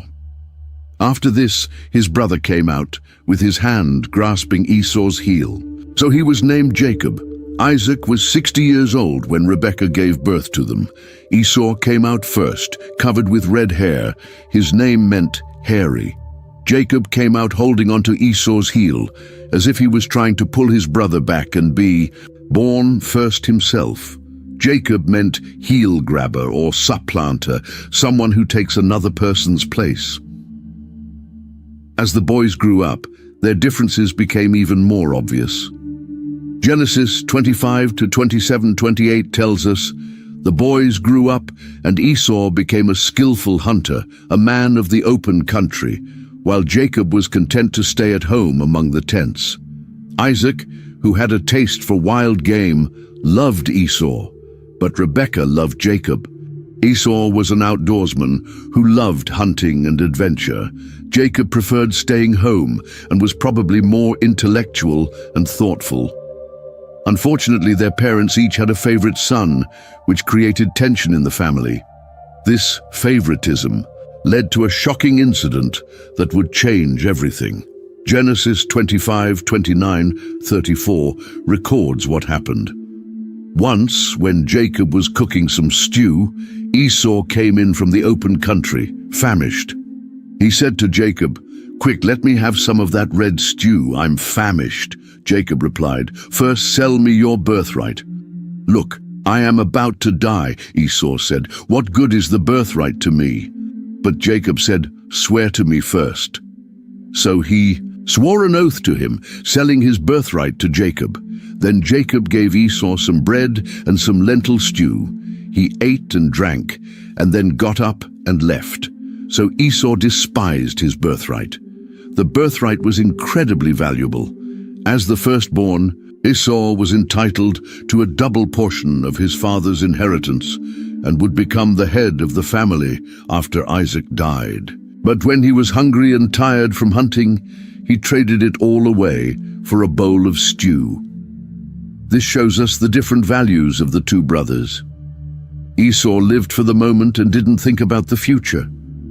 Jacob understood the importance of spiritual things and was willing to plan and scheme to get them. Years passed, and Isaac grew old and blind. According to custom, it was time for him to give his special blessing to his firstborn son. This blessing was more than just nice words. It was believed to have real power and would determine the future of both sons. Genesis 27:1-4 describes Isaac's plan. When Isaac was old and his eyes were so weak that he could no longer see, he called for Esau, his older son, and said to him, "My son, here I am," he answered. Isaac said, "I am now an old man and don't know the day of my death. Now then, get your equipment, your quiver and bow, and go out to the open country to hunt some wild game for me. Prepare me the kind of tasty food I like and bring it to me, to eat, so that I may give you my blessing before I die." Isaac wanted to eat his favorite meal before giving Esau the blessing. But Rebekah overheard this conversation, and she had other plans. Genesis 27:6-10 shows her scheme. Rebekah said to her son Jacob, "Look, I overheard your father say to your brother Esau, 'Bring me some game and prepare me some tasty food to eat so that I may give you my blessing in the presence of the Lord before I die.' Now, my son, listen carefully and do what I tell you. Go out to the flock and bring me 2 choice young goats so I can prepare some tasty food for your father, just the way he likes it. Then take it to your father to eat so that he may give you his blessing before he dies." Rebekah remembered God's prophecy that the older would serve the younger. She believed Jacob was supposed to receive the blessing, and she was willing to use deception to make sure it happened. Jacob was worried about getting caught. Genesis 27:11-12 shows his concern. Jacob said to Rebekah, his mother, "But my brother Esau is a hairy man, while I have smooth skin. What if my father touches me? I would appear to be tricking him and would bring down a curse on myself rather than a blessing." But Rebekah had thought of everything. She put goat skins on Jacob's hands and neck to make them feel hairy like Esau's. She dressed him in Esau's clothes so he would smell like his brother. Then she prepared the meal and sent Jacob to his father. The deception worked, but barely. Genesis 27:21-23 describes the tense moment. Then Isaac said to Jacob, "Come near so I can touch you, my son, to know whether you really are my son Esau or not." Jacob went close to his father Isaac, who touched him and said, "The voice is the voice of Jacob, but the hands are the hands of Esau." He did not recognize him, for his hands were hairy like those of his brother Esau, so he blessed him. Isaac was suspicious because Jacob's voice sounded wrong, but the hairy hands convinced him. Genesis 27:27-29 records the blessing. So he came near and kissed him. When Isaac caught the smell of his clothes, he blessed him and said, "Ah, the smell of my son is like the smell of a field that the Lord has blessed. May God give you heaven's dew and earth's richness, an abundance of grain and new wine. May nations serve you and peoples bow down to you. Be Lord over your brothers. And may the sons of your mother bow down to you. May those who curse you be cursed, and those who bless you be blessed." Jacob had received the blessing meant for the firstborn, but almost immediately disaster struck. Genesis 27:30-32 tells us, after Isaac finished blessing him, and Jacob had scarcely left his father's presence, his brother Esau came in from hunting. He too prepared some tasty food and brought it to his father. Then he said to him, "My father, please sit up and eat some of my game so that you may give me your blessing." His father Isaac asked him, "Who are you?" "I am your son," he answered, "your firstborn Esau." The truth came out immediately. Isaac realized he had been tricked, and Esau discovered that his blessing had been stolen. Genesis 27:34 shows Esau's anguish. When Esau heard his father's words, he burst out with a loud and bitter cry and said to his father, "Bless me, me too, my father." But it was too late. In those days, a blessing couldn't be taken back once it was given. Isaac could give Esau another blessing, but the most important one was gone forever.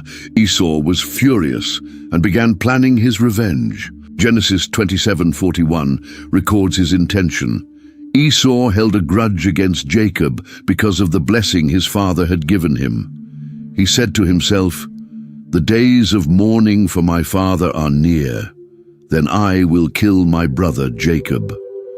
Esau was planning to wait until Isaac died, then murder Jacob. When Rebekah heard about this threat, she knew Jacob had to leave immediately. Genesis 27:42-43 shows her urgent warning. When Rebekah was told what her older son Esau had said, she sent for her younger son Jacob and said to him, "Your brother Esau is planning to avenge himself by killing you. Now then, my son, do what I say. Flee at once to my brother Laban in Haran." But Rebekah was clever. Instead of just telling Isaac that Jacob was running for his life, she gave a different reason for the journey. Genesis 27:46 records her complaint. Then Rebekah said to Isaac, "I'm disgusted with living because of these Hittite women. If Jacob takes a wife from among the women of this land, from Hittite women like these, my life will not be worth living." This was a smart approach. Isaac was already concerned about Jacob marrying local women who didn't worship God, just as Abraham had been concerned about Isaac's marriage. So Isaac called Jacob and gave him instructions for the journey. Genesis 28:1-4 records Isaac's blessing and command. So Isaac called for Jacob and blessed him. Then he commanded him, "Do not marry a Canaanite woman. Go at once to Paddan Aram, to the house of your mother's father Bethuel. Take a wife for yourself there, from among the daughters of Laban, your mother's brother. May God Almighty bless you and make you fruitful and increase your numbers until you become a community of peoples. May he give you and your descendants the blessing given to Abraham, so that you may take possession of the land where you now reside as a foreigner, the land God gave to Abraham." Isaac was passing on the covenant promises to Jacob, despite the deception involved in getting the blessing. Isaac recognized that God's plan was for Jacob to carry on the family line and inherit the promises made to Abraham. So Jacob left home, fleeing from his angry brother and heading toward an uncertain future in a foreign land. He had gotten what he wanted, the birthright and the blessing, but now he had to pay the price. He was leaving behind everything familiar and didn't know if he would ever see his family again. Jacob left his family home with nothing but the clothes on his back and his father's blessing. He was running for his life, heading toward Haran, where his uncle Laban lived, hundreds of miles away. As he walked alone across the wilderness, he must have wondered if he had made the right choices. He had the blessing he wanted, but at what cost? On his first night away from home, something incredible happened. Genesis 28:10-11 tells us, Jacob left Beersheba and set out for Haran. When he reached a certain place, he stopped for the night because the sun had set. Taking one of the stones there, he put it under his head and lay down to sleep. Jacob was completely alone in the wilderness, using a rock for a pillow. He had no tent, no servants, no comfort, just the hard ground and the night sky above him. He must have felt abandoned and afraid, wondering what the future held. But God met him in that lonely place. Genesis 28:12-15 describes the amazing dream. He had a dream in which he saw a stairway resting on the earth, with its top reaching to heaven, and the angels of God were ascending and descending on it. There above it stood the Lord, and he said, "I am the Lord, the God of your father Abraham and the God of Isaac. I will give you and your descendants the land on which you are lying. Your descendants will be like the dust of the earth, and you will spread out to the west and to the east, to the north and to the south. All peoples on earth will be blessed through you and your offspring. I am with you and will watch over you wherever you go, and I will bring you back to this land. I will not leave you until I have done what I have promised you." What a sight that must have been, a stairway stretching from earth to heaven, with angels constantly moving up and down, and at the top, God himself, speaking words of promise and comfort to this frightened young man. God was confirming that despite Jacob's deception, the covenant promises made to Abraham and Isaac now belonged to him. The land would be his descendants would be countless, all nations would be blessed through his family, and most importantly, God would be with him wherever he went. When Jacob woke up, he was overwhelmed by what had happened. Genesis 28:16-17 shows his reaction. When Jacob awoke from his sleep, he thought, "Surely the Lord is in this place, and I was not aware of it." He was afraid and said, "How awesome is this place! This is none other than the house of God. This is the gate of heaven." Jacob realized he had been in God's presence without knowing it. The place that had seemed so ordinary and lonely was actually sacred ground. God wasn't just in temples or holy places, he was everywhere, even in the wilderness. Genesis 28:18-19 describes what Jacob did next. Early the next morning, Jacob took the stone he had placed under his head and set it up as a pillar and poured oil on top of it. He called that place Bethel, though the city used to be called Luz. Jacob turned his stone pillow into a monument, marking the place where God had spoken to him. Bethel meant house of God. This simple stone pillar would remind him forever of the night when God promised to be with him, but Jacob wanted to make sure God would keep his promises. Genesis 28:20-22 records his vow. Then Jacob made a vow, saying, "If God will be with me and will watch over me on this journey I am taking, and will give me food to eat and clothes to wear, so that I return safely to my father's household, then the Lord will be my God, and this stone that I have set up as a pillar will be God's house, and of all that you give me, I will give you 1/10." Jacob was making a deal with God. If God would take care of him and bring him home safely, then Jacob would serve him and give him 1/10 of everything he received. This shows that Jacob still had a lot to learn about faith and trust. He was treating God like a business partner instead of the sovereign Lord of the universe. Encouraged by God's promise, Jacob continued his journey toward Haran.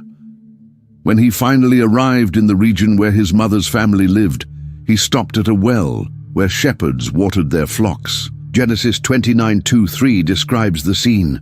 There he saw a well in the open country, with 3 flocks of sheep lying near it, because the flocks were watered from that well. The stone over the mouth of the well was large. When all the flocks were gathered, there the shepherds would roll the stone away from the well's mouth and water the sheep. Then they would return the stone to its place over the mouth of the well. Jacob asked the shepherds if they knew Laban, and they told him that Laban's daughter Rachel was coming with her sheep. Genesis 29:9-11 describes their first meeting. While he was still talking with them, Rachel came with her father's sheep, for she was a shepherd. When Jacob saw Rachel, daughter of his uncle Laban, and Laban's sheep, he went over and rolled the stone away from the mouth of the well and watered his uncle's sheep. Then Jacob kissed Rachel and began to weep aloud. Jacob was so excited to meet his cousin that he single-handedly moved the heavy stone that normally required several men to move. He was showing off his strength and probably trying to impress this beautiful young woman. When he told Rachel who he was, she ran to tell her. Father Laban welcomed Jacob warmly and invited him to stay. Genesis 29:14 records Laban's words. Then Laban said to him, "You are my own flesh and blood." And Jacob stayed with him for a whole month. During that month, Jacob worked hard for Laban, helping with the flocks and other tasks. Laban was impressed with Jacob's work ethic and wanted to formalize their arrangement. Genesis 29:15 shows Laban's offer. Laban said to Jacob, "Because you are a relative of mine, should you work for me for nothing? Tell me what your wages should be." This is where things get interesting. Laban had 2 daughters, Leah, the older, and Rachel, the younger one. Genesis 29:16-17 describes them. Now Laban had 2 daughters. The name of the older was Leah, and the name of the younger was Rachel. Leah had weak eyes, but Rachel was lovely in form and beautiful. Jacob had fallen in love with Rachel at first sight. Genesis 29:18 records his proposal to Laban. Jacob was in love with Rachel and said, "I'll work for you 7 years in return for your younger daughter Rachel." 7 years was an incredibly long time to work just to marry someone. Most people paid money for a bride, but Jacob had arrived with nothing. He was willing to give 7 years of his life for the woman he loved. Laban agreed to the arrangement, and Jacob began his long period of service. Genesis 29:20 shows how love made the time pass quickly. So Jacob served 7 years to get Rachel, but they seemed like only a few days to him because of his love for her. When the 7 years were up, Jacob was ready to claim his bride. Genesis 29:21 shows his eagerness. Then Jacob said to Laban, "Give me my wife. My time is completed, and I want to make love to her."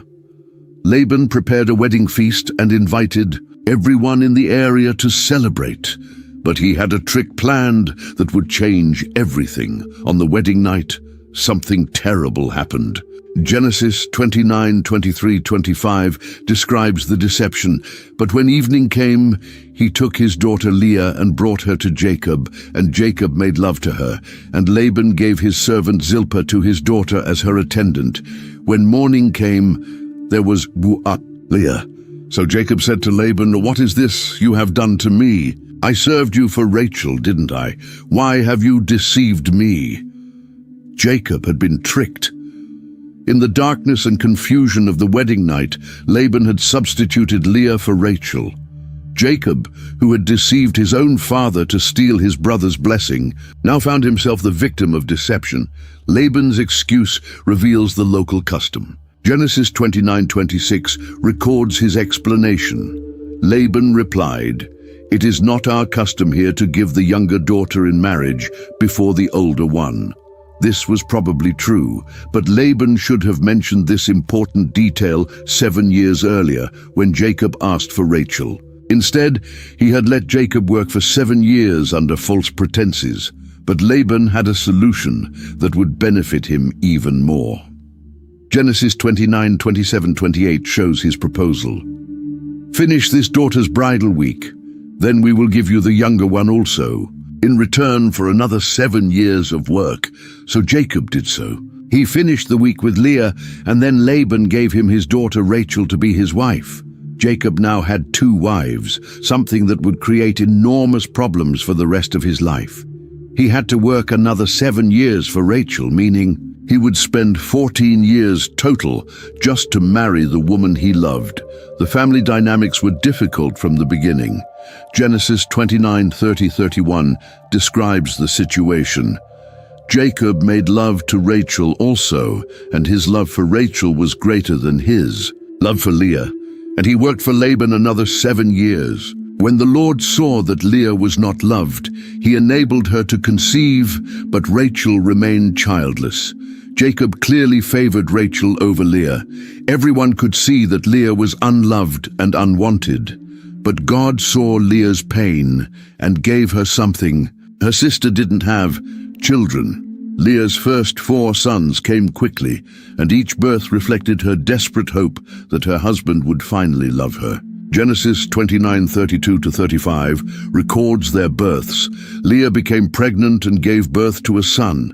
She named him Reuben, for she said, "It is because the Lord has seen my misery. Surely my husband will love me now."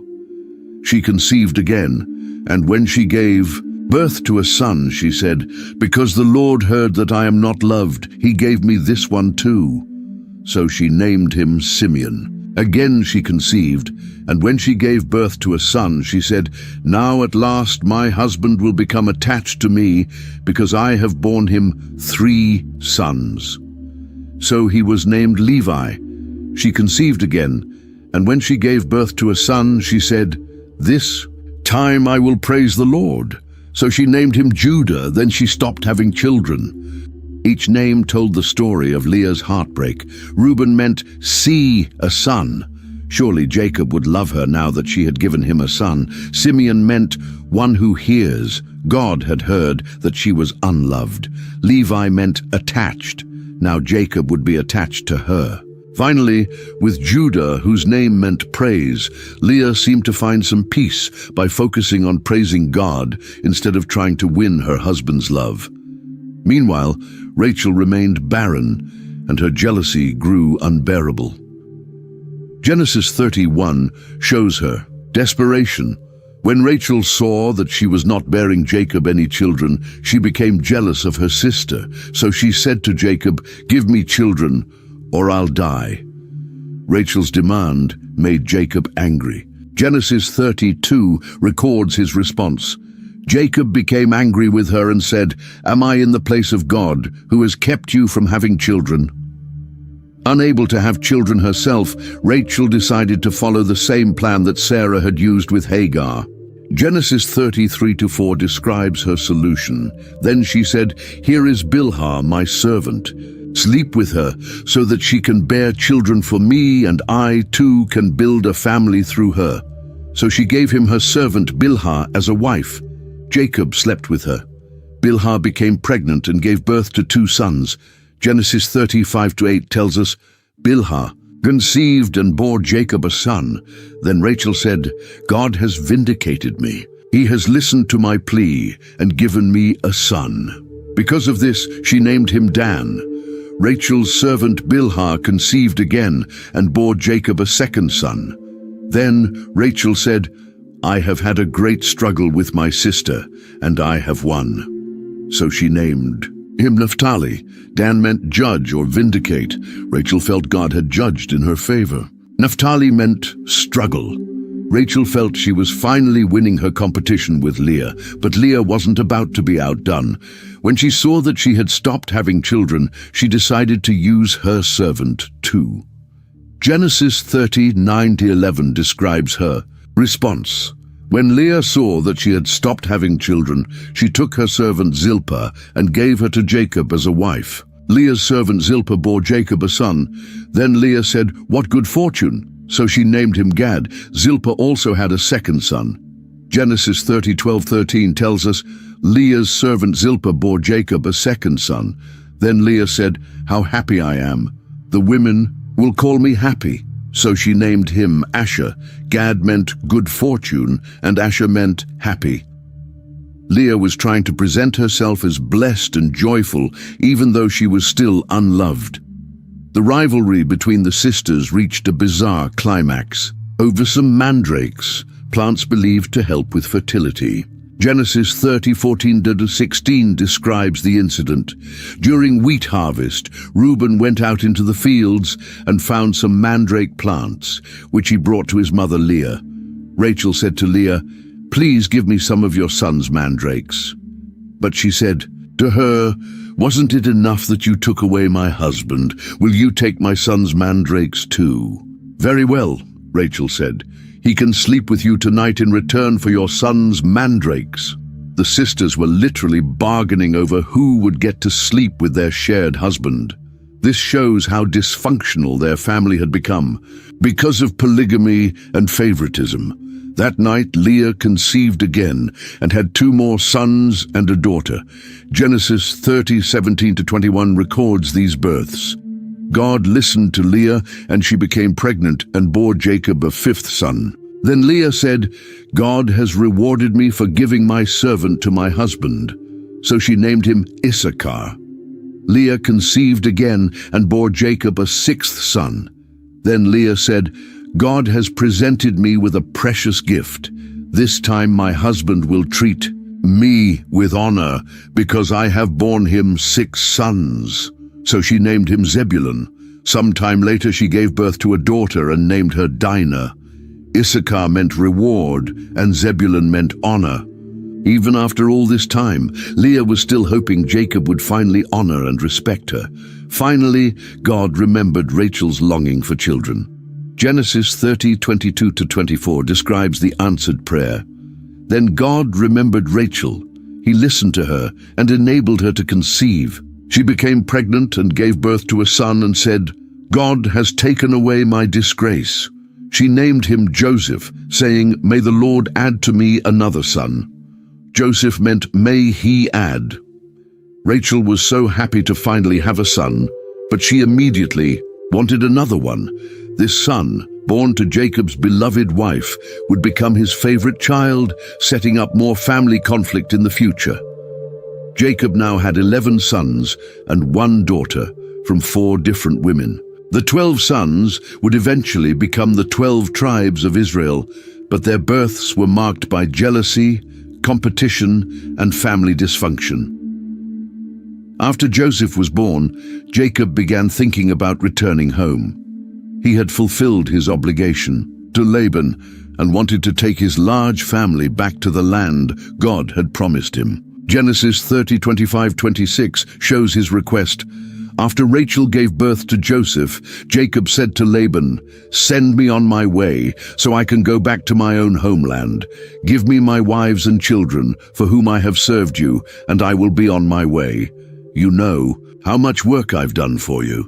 But Laban didn't want to lose Jacob. The man had brought prosperity to everything he touched, and Laban had become wealthy because of Jacob's hard work. Genesis 30:27 records Laban's plea. But Laban said to him, "If I have found favor in your eyes, please stay. I have learned by divination that the Lord has blessed me because of you." Jacob agreed to stay longer, but he negotiated a deal that would allow him to build his own wealth. Genesis 30:31-32 describes the arrangement. "What shall I give you?" he asked. "Don't give me anything," Jacob replied.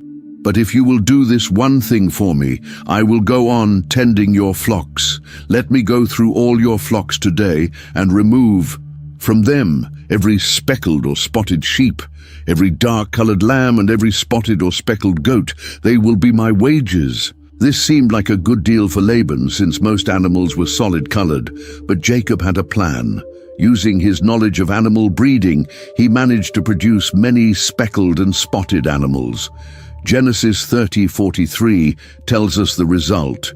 "In this way, the man grew exceedingly prosperous and came to own large flocks and female and male servants and camels and donkeys." Laban's sons began to complain that Jacob was getting too wealthy at their expense. Genesis 31:1-2 describes the growing tension. Jacob heard that Laban's sons were saying, "Jacob has taken everything our father owned and has gained all this wealth from what belonged to our father." And Jacob noticed that Laban's attitude toward him was not what it had been. Then God told Jacob it was time to leave. Genesis 31:3 records God's command. "Then the Lord said to Jacob, 'Go back to the land of your fathers and to your relatives, and I will be with you.'" Jacob decided to leave secretly while Laban was away, shearing sheep. Genesis 31:17-18 describes their escape. "Then Jacob put his children and his wives on camels, and he drove all his livestock ahead of him, along with all the goods he had accumulated in Paddan Aram, to go to his father Isaac in the land of Canaan. They had been traveling for 3 days when Laban discovered they were gone. He pursued them with his relatives, angry and ready for a confrontation. But God warned Laban in a dream not to harm Jacob. When Laban caught up with them, he accused Jacob of stealing away secretly and taking his daughters like captives. But Jacob defended himself, reminding Laban of 20 years of faithful service. Genesis 31:38-40 shows Jacob's frustration. "I have been with you for 20 years now. Your sheep and goats have not miscarried, nor have I eaten rams from your flocks. I did not bring you animals torn by wild beasts. I bore the loss myself. And you demanded payment from me for whatever was stolen by day or night. This was my situation. The heat consumed me in the daytime and the cold at night, and sleep fled from my eyes." After some tense negotiations, Jacob and Laban made a covenant of peace. They set up a stone pillar as a witness that neither would harm the other. Genesis 31:49 records part of their agreement. It was also called Mizpah, because he said, "May the Lord keep watch between you and me when we are away from each other." With this conflict resolved, Jacob continued toward home. But now he faced an even bigger problem, his brother Esau, who had threatened to kill him 20 years earlier. As Jacob approached the land where Esau lived, his fear grew overwhelming. He sent messengers ahead to announce his return, hoping to make peace with his brother. But the messengers came back with disturbing news. Genesis 32:6 records their report. When the messengers returned to Jacob, they said, "We went to your brother Esau, and now he is coming to meet you. And 400 men are with him." 400 men. This sounded like a war party, not a welcome committee. Jacob was terrified. Genesis 32:7 describes his reaction. In great fear and distress, Jacob divided the people who were with him into 2 groups, and the flocks and herds, and camels as well. Jacob's plan was simple. If Esau attacked one group, maybe the other could escape. But he also did something more important. He prayed. Genesis 32:9-12 records his desperate prayer. Then Jacob prayed, "O God of my father Abraham, God of my father Isaac, Lord, you who said to me, Go back to your country and your relatives, and I will make you prosper. I am unworthy of all the kindness and faithfulness you have shown your servant. I had only my staff when I crossed this Jordan, but now I have become two camps. Save me, I pray, from the hand of my brother Esau, for I am afraid he will come and attack me, and also the mothers with their children. But you have said, I will surely make you prosper and will make your descendants like the sand of the sea, which cannot be counted. This was one of Jacob's most honest prayers. He acknowledged his unworthiness, admitted his fear, and reminded God of his promises. Then he prepared an enormous gift for Esau. Hundreds of goats, sheep, camels, cattle, and donkeys sent ahead in separate groups to impress his brother with his wealth and generosity. After sending his family across the Jabbok River, Jacob spent the night alone. This was when the most important event of his life happened. Genesis 32:24-26 describes the mysterious encounter. So Jacob was left alone, and a man wrestled with him till daybreak. When the man saw that he could not overpower him, he touched the socket of Jacob's hip so that his hip was wrenched as he wrestled with the man. Then the man said, "Let me go, for it is daybreak." But Jacob replied, "I will not let you go unless you bless me." All night long, Jacob wrestled with this mysterious figure. The man was strong enough to dislocate Jacob's hip with a touch, showing that he was more than human. But Jacob refused to give up, even when he was injured. He held on desperately, demanding a blessing. Then came the moment that changed everything. Genesis 32:27-28 records the transformation. The man asked him, "What is your name?" "Jacob," he answered. Then the man said, "Your name will no longer be Jacob, but Israel, because you have struggled with God and with humans and have overcome." Jacob's name was changed to Israel, which meant he struggles with God, or God strives. The man he had wrestled with was God himself, appearing in human form. Jacob had literally wrestled with God all night and had prevailed through persistent faith. Genesis 32:29-31 concludes this incredible encounter. Jacob said, "Please, tell me your name." But he replied, "Why do you ask my name?" Then he blessed him there. So Jacob called the place Peniel, saying, "It is because I saw God face to face, and yet my life was spared." The sun rose above him as he passed Peniel, and he was limping because of his hip. Peniel meant face of God. Jacob had seen God face to face and lived to tell about it, but he carried a permanent reminder of this encounter, a limp that would stay with him for the rest of his life. This wrestling match was more than a physical struggle. It represented Jacob's spiritual journey. He had spent his whole life struggling with his brother in the womb, with Esau for the birthright and blessing, with Laban for his wives and wealth. Now he had struggled with God himself and had been transformed. He was no longer Jacob the supplanter, but Israel, the one who had prevailed with God. When Jacob finally met Esau, the reunion was peaceful and emotional. The brothers embraced and wept, and Esau showed no sign of the murderous anger he had harbored 20 years earlier. Jacob settled in the land near Shechem, where he bought a piece of property and built an altar. But living among the Canaanites brought new dangers for Jacob's family. Genesis 34:1-2 describes a terrible incident. Now Dinah, the daughter Leah had borne to Jacob, went out to visit the women of the land. When Shechem, son of Hamor the Hivite, the ruler of that area, saw her, he took her and raped her. Dinah was probably a teenager when this happened. Shechem, the son of the local prince, saw her and violated her. This was not just a personal crime, but an attack on Jacob's entire family honor. But then something unexpected happened. Genesis 34:3-4 tells us, "His heart was drawn to Dinah, daughter of Jacob. He loved the young woman and spoke tenderly to her. And Shechem said to his father Hamor, 'Get me this girl as my wife.'" Shechem had fallen in love with Dinah after assaulting her, and he wanted to marry her. His father Hamor came to Jacob to arrange the marriage, as if the rape had never happened.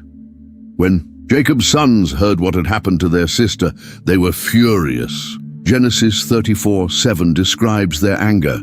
Meanwhile, Jacob's sons had come in from the fields as soon as they heard what had happened. They were shocked and furious because Shechem had done an outrageous thing in Israel by sleeping with Jacob's daughter, a thing that should not be done. The sons of Jacob pretended to agree to the marriage, but they had a condition. Genesis 34:14-16 records their deceptive proposal. They said to them, "We cannot do such a thing.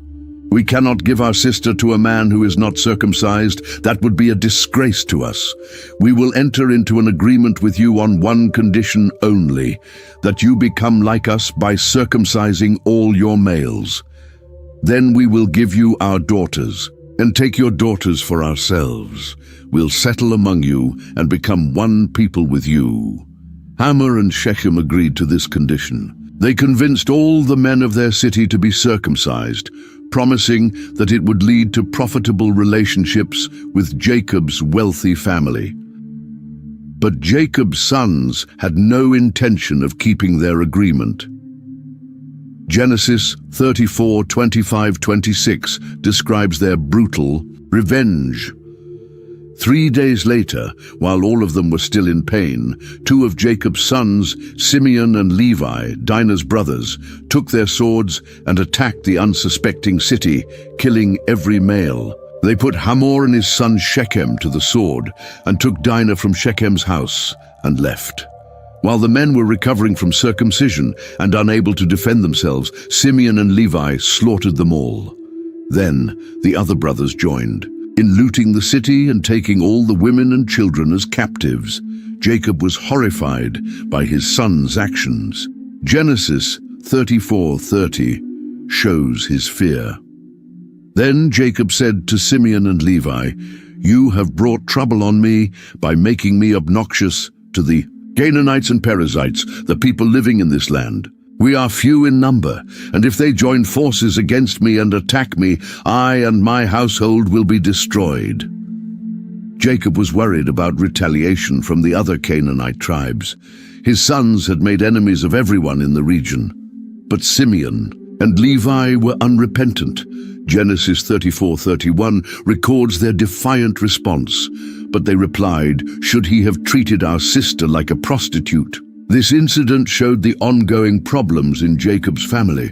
His sons were capable of terrible violence when they felt their honor had been attacked. The favoritism and dysfunction that had marked their births continued to create conflict and pain. After these troubles, Jacob moved his family away from Shechem. God appeared to him again and confirmed his new name and the covenant promises. Genesis 35:11-12 records God's words, "And God said to him, I am God Almighty. Be fruitful and increase in number. A nation and a community of nations will come from you, and kings will be among your descendants. The land I gave to Abraham and Isaac I also give to you, and I will give this land to your descendants after you." But tragedy struck the family when Rachel, Jacob's beloved wife, died giving birth to her second son. Genesis 35:16-18 describes her death. Then they moved on from Bethel. While they were still some distance from Ephrath, Rachel began to give birth and had great difficulty. And as she was having great difficulty in childbirth, the midwife said to her, "Don't despair, for you have another son." As she breathed her last, she named him Ben-Oni, but his father named him Benjamin. Rachel died giving birth to Benjamin, whose name meant "son of my right hand." Her dying wish was to name him Ben-Oni, meaning son of my trouble. But Jacob changed it to something more hopeful. Jacob now had 12 sons, but his favoritism continued to cause problems. Genesis 37:3-4 describes the situation. Now Israel loved Joseph more than any of his other sons, because he had been born to him in his old age, and he made an ornate robe for him. When his brothers saw that their father loved him more than any of them, they hated him and could not speak a kind word to him. Joseph was Rachel's firstborn son, born when Jacob was old, and Jacob couldn't hide his special love for him. The ornate robe, often called a coat of many colors, was a visible symbol of Jacob's favoritism. It was the kind of robe worn by royalty or someone who didn't have to do manual labor. Joseph's brothers already hated him for being their father's favorite. But then Joseph made things worse by telling them about his dreams. Genesis 37:5-8 describes the first dream. Joseph had a dream, and when he told it to his brothers, they hated him all the more. He said to them, "Listen to this dream I had. We were binding sheaves of grain out in the field when suddenly my sheaf rose and stood upright, while your sheaves gathered around mine and bowed down to it." His brothers said to him, "Do you intend to reign over us? Will you actually rule us?" And they hated him all the more because of his dream and what he had said. Joseph's dream showed his brothers grain bundles bowing down to his bundle, a clear picture of them serving him. This was the last thing his brothers wanted to hear from their already favored younger brother. But Joseph had another dream that was even more provocative. Genesis 37:9-11 tells us, "Then he had another dream, and he told it to his brothers. 'Listen,' he said, 'I had another dream, and this time the sun and moon and 11 stars were bowing down to me.' When he told his father as well as his brothers, his father rebuked him and said, 'What is this dream you had? Will your mother and I and your brothers actually come and bow down to the ground before you?' His brothers were jealous of him, but his father kept the matter in mind. In this second dream, the sun, moon, and 11 stars bowed to Joseph, representing his father, mother, and 11 brothers all bowing down to him. Even Jacob was disturbed by this dream, though he wondered if it might be from God. Joseph was only 17 years old, and he didn't have the wisdom to keep these dreams to himself. He may have been sharing them innocently, not realizing how much they would anger his brothers. But God was already revealing his plan for Joseph's future, even though it would take many years and much suffering before those dreams came true. The stage was set for the next great chapter in the story of God's people. Joseph's brothers' hatred would soon lead to actions that would change the course of history, taking the family of Israel down to Egypt and setting up the events that would eventually lead to the Exodus and the birth of the nation of Israel. 1. A day, Jacob sent Joseph to check on his brothers who were pasturing the flocks in Dothan. When the brothers saw Joseph approaching in his special robe, the anger they had harbored for so long finally exploded. Genesis 37:18-20 records their conspiratorial words. But they saw him in the distance, and before he reached them, they plotted to kill him. "Here comes that dreamer," they said to each other. "Come now, let's kill him and throw him into one of these cisterns and say that a ferocious animal devoured him. Then we'll see what comes of his dreams." But Reuben, the oldest brother, tried to save Joseph's life. He suggested they throw Joseph into a cistern without killing him, planning to rescue him later. When Joseph arrived, his brothers stripped off his ornate robe and threw him into an empty cistern. While they were eating their meal, a caravan of Ishmaelite merchants appeared, heading toward Egypt. Judah had an idea that would solve their problem without bloodshed. Genesis 37:26-27 shows his proposal. Then Judah said to his brothers, "What will we gain if we kill our brother and cover up his blood? Come, let's sell him to the Ishmaelites and not lay our hands on him. After all, he is our brother, our own. Flesh and blood." His brothers agreed, so they sold Joseph to the merchants for 20 shekels of silver. Genesis 37:28 records the transaction. So when the Midianite merchants came by, his brothers pulled Joseph up out of the cistern and sold him for 20 shekels of silver to the Ishmaelites, who took him to Egypt. To cover up their crime, the brothers killed a goat and dipped Joseph's robe in its blood. They brought the bloodied robe to their father, letting him draw his own conclusions. Genesis 37:32-35 describes Jacob's heartbreak. They took the ornate robe back to their father and said, "We found this. Examine it to see whether it is your son's robe." He recognized it and said, "It is my son's robe. Some ferocious animal has devoured him. Joseph has surely been torn to pieces." Then Jacob tore his clothes, put on sackcloth, and mourned for his son many days. All his sons and daughters came to comfort him, but he refused to be comforted. "No," he said, "I will continue to mourn until I join my son in the grave." So his father wept for him.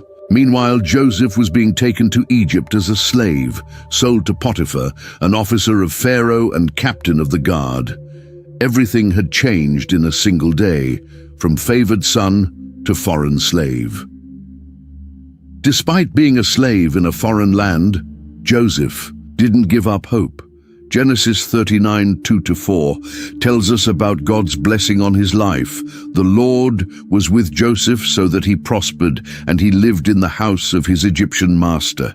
When his master saw that the Lord was with him and that the Lord gave him success in everything he did, Joseph found favor in his eyes and became his attendant. Potiphar put him in charge of his household, and he entrusted to his care everything he owned. Joseph's character and competence were so evident that Potiphar promoted him to oversee his entire household. Genesis 39:5-6 shows the extent of Joseph's authority. From the time he put him in charge of his household and of all that he owned, the Lord blessed the household of the Egyptian because of Joseph. The blessing of the Lord was on everything Potiphar had, both in the house and in the field. So Potiphar left everything he had in Joseph's care. With Joseph in charge, he did not concern himself with anything except the food he ate. But Joseph's success created a new problem. He was handsome, and Potiphar's wife began to notice him. Genesis 39:7 describes her proposition. And after a while, his master's wife took notice of Joseph and said, "Come to bed with me." Joseph refused her advances repeatedly, explaining his reasoning in Genesis 39:8-9. But he refused. "With me in charge," he told her, "my master does not concern himself with anything in the house. Everything he owns, he has entrusted to my care. No one is greater in this house than I am. My master has withheld nothing from me except you, because you are his wife. How then could I do such a wicked thing and sin against God?" Joseph's refusal was based on three principles: loyalty to his master, respect for marriage, and reverence for God. Even though he was far from home and no one would know, he wouldn't compromise his integrity. Day after day, Potiphar's wife persisted in her attempts to seduce Joseph. Finally, she tried to force herself on him. Genesis 39:11-12 describes the confrontation. One day he went into the house to attend to his duties, and none of the household servants was inside. She caught him by his cloak and said, "Come to bed with me." But he left his cloak in her hand and ran out of the house. Humiliated by Joseph's rejection, Potiphar's wife decided to destroy him. She used his cloak as evidence and accused him of attempted rape. Genesis 39:17-18 records her lie. Then she told him this story: "That Hebrew slave you brought us came to me to make sport of me. But as soon as I screamed for help, he left his cloak beside me and ran out of the house." Potiphar believed his wife's story and had Joseph thrown into prison. Genesis 39:20 tells us, Joseph's master took him and put him in prison, the place where the king's prisoners were confined. But while Joseph was there in the prison, the Lord was with him. Even in prison, God's favor remained on Joseph. The warden soon put him in charge of all the prisoners because of his trustworthy character and administrative skills. While in prison, Joseph met two of Pharaoh's officials, the chief cupbearer and the chief baker, who had been imprisoned for offending the king. One night, both men had troubling dreams that they couldn't understand. Genesis 46:8 describes their distress. When Joseph came to them the next morning, he saw that they were dejected. So he asked Pharaoh's officials who were in custody with him in his master's house, "Why do you look so sad today?" "We both had dreams," they answered, "but there is no one to interpret them." Then Joseph said to them, "Do not interpretations belong to God? Tell me your dreams." The cupbearer told his dream first. He had seen a vine with 3 branches that budded, blossomed, and produced grapes. He squeezed the grapes into Pharaoh's cup and gave it to him. Joseph interpreted this as good news. In 3 days, the cupbearer would be restored to his position. The baker's dream was different. He carried 3 baskets of bread on his head, but birds ate the bread from the top basket. Joseph's interpretation was grim. In 3 days, the baker would be executed. Both interpretations came true exactly as Joseph predicted. Genesis 40:20-22 confirms, "Now the 3rd day was Pharaoh's birthday, and he gave a feast for all his officials. He lifted up the heads of the chief cupbearer and the chief baker in the presence of his officials. He restored the chief cupbearer to his position, so that he once again put the cup into Pharaoh's hand. But he impaled the chief baker, just as Joseph had said to them in his interpretation." Before the cupbearer left prison, Joseph made a request. Genesis 40:14-15 records his plea. "But when all goes well with you, remember me and show me kindness. Mention me to Pharaoh and get me out of this prison.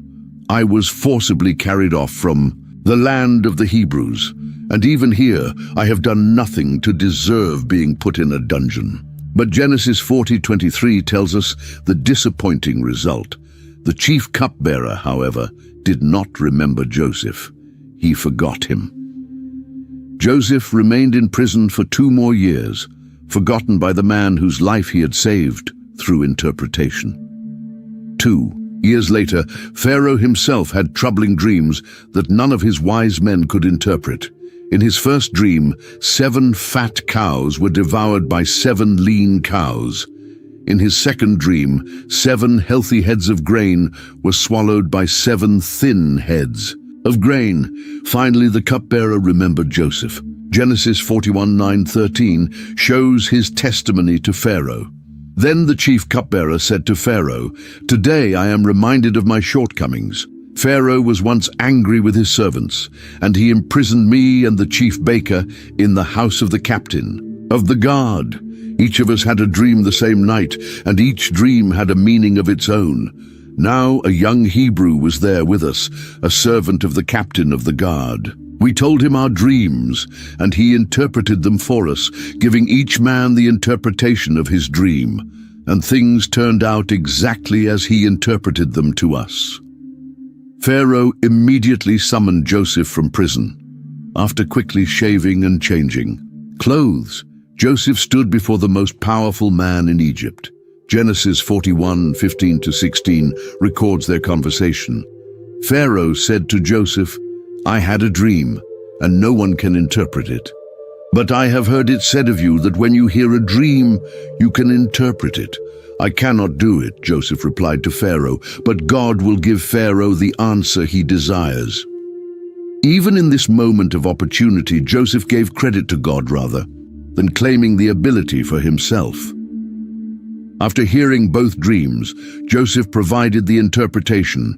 The dreams of Pharaoh are one and the same. God has revealed to Pharaoh what he is about to do. The 7 good cows are 7 years, and the 7 good heads of grain are 7 years. It is one and the same dream. The 7 lean, ugly cows that came up afterward are 7 years, and so are the 7 worthless heads of grain scorched by the east wind. They are 7 years of famine. Joseph explained that Egypt would experience 7 years of abundance followed. by 7 years of severe famine. But he didn't stop with interpretation. He also provided a solution. Genesis 41:33-36 records his recommendation. And now let Pharaoh look for a discerning and wise man and put him in charge of the land of Egypt. Let Pharaoh appoint commissioners over the land to take 1/5 of the harvest of Egypt during the 7 years of abundance. They should collect all the food of these good years that are coming and store up the grain under the authority of Pharaoh to be kept in the cities for food. This food should be held in reserve for the country, to be used during the 7 years of famine that will come upon Egypt, so that the country may not be ruined by the famine. Pharaoh was so impressed with Joseph's wisdom that he immediately appointed him as his second in command. Genesis 41:39-41 describes this dramatic promotion. Then Pharaoh said to Joseph, "Since God has made all this known to you, there is no one so discerning and wise as you.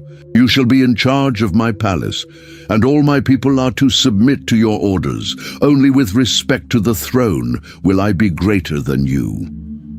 So Pharaoh said to Joseph, "I hereby put you in charge of the whole land of Egypt." In a single day, Joseph went from prisoner to prime minister. Pharaoh gave him his signet ring, fine linen clothes, a gold chain, and his own chariot. At age 30, the Hebrew slave became the most powerful man in Egypt after Pharaoh himself. During the 7 years of abundance, Joseph efficiently organized the collection and storage of grain throughout Egypt. Genesis 41:47-49 describes the incredible harvest. During the 7 years of abundance, the land produced plentifully. Joseph collected all the food produced in those 7 years of abundance in Egypt and stored it in the cities. In each city, he put the food grown in the fields surrounding it. Joseph stored up huge quantities of grain like the sand of the sea. It was so much that he stopped keeping records because it was beyond measure. During this prosperous time, Joseph married Asenath, daughter of an Egyptian priest, and had 2 sons. Genesis 41:50-52 tells us about his family. Before the years of famine came, 2 sons were born to Joseph by Asenath, daughter of Potiphar, priest of On. Joseph named his firstborn Manasseh and said, "It is because God has made me forget all my trouble and all my father's household." The second son he named Ephraim and said, "It is because God has made me fruitful in the land of my suffering." The names reflected Joseph's emotional journey. Manasseh meant causing to forget. God had helped him move past the pain of his brother's betrayal. Ephraim meant fruitful. God had blessed him abundantly even in a foreign land. When the 7 years of abundance ended, the famine began exactly as Joseph had predicted. Genesis 41:54-57 describes its severity. And the 7 years of famine began just as Joseph had said. There was famine in all the other lands, but in the whole land of Egypt there was food. When all Egypt began to feel the famine, the people cried to Pharaoh for food. Then Pharaoh told all the Egyptians, "Go to Joseph and do what he tells you." When the famine had spread over the whole country, Joseph opened all the storehouses and sold grain to the Egyptians, for the famine was severe throughout Egypt. And all the world came to Egypt to buy grain from Joseph, because the famine was severe everywhere. The famine wasn't limited to Egypt. It affected all the surrounding regions, including Canaan, where Jacob and his sons lived. Egypt became the only source of food for survival. When Jacob heard that there was grain available in Egypt, he sent 10 of his sons to buy food, keeping only Benjamin at home because he was afraid something might happen to Rachel's other son. Genesis 42:3-6 describes their arrival. Then 10 of Joseph's brothers went down to buy grain from Egypt. But Jacob did not send Benjamin, Joseph's brother, with the others, because he was afraid that harm might come to him. So Israel's sons were among those who went to buy grain, for there was famine in the land of Canaan too. Now Joseph was the governor of the land, the person who sold grain to all its people. So when Joseph's brothers arrived, they bowed down to him with their faces to the ground. The moment Joseph had dreamed about as a 17-year-old boy had finally come true. His brothers were bowing down to him, but they didn't recognize him. 20 years had passed. He was dressed as an Egyptian official, and they thought he was dead. Joseph recognized them immediately, but decided to test them before revealing his identity. Genesis 42:7-9 shows his strategy. Although Joseph recognized his brothers, he pretended to be a stranger and spoke harshly to them. "Where do you come from?" he asked. "From the land of Canaan," they replied, "to buy food." Then Joseph remembered his dreams about them and said to them, "You are spies. You have come to see where our land is unprotected."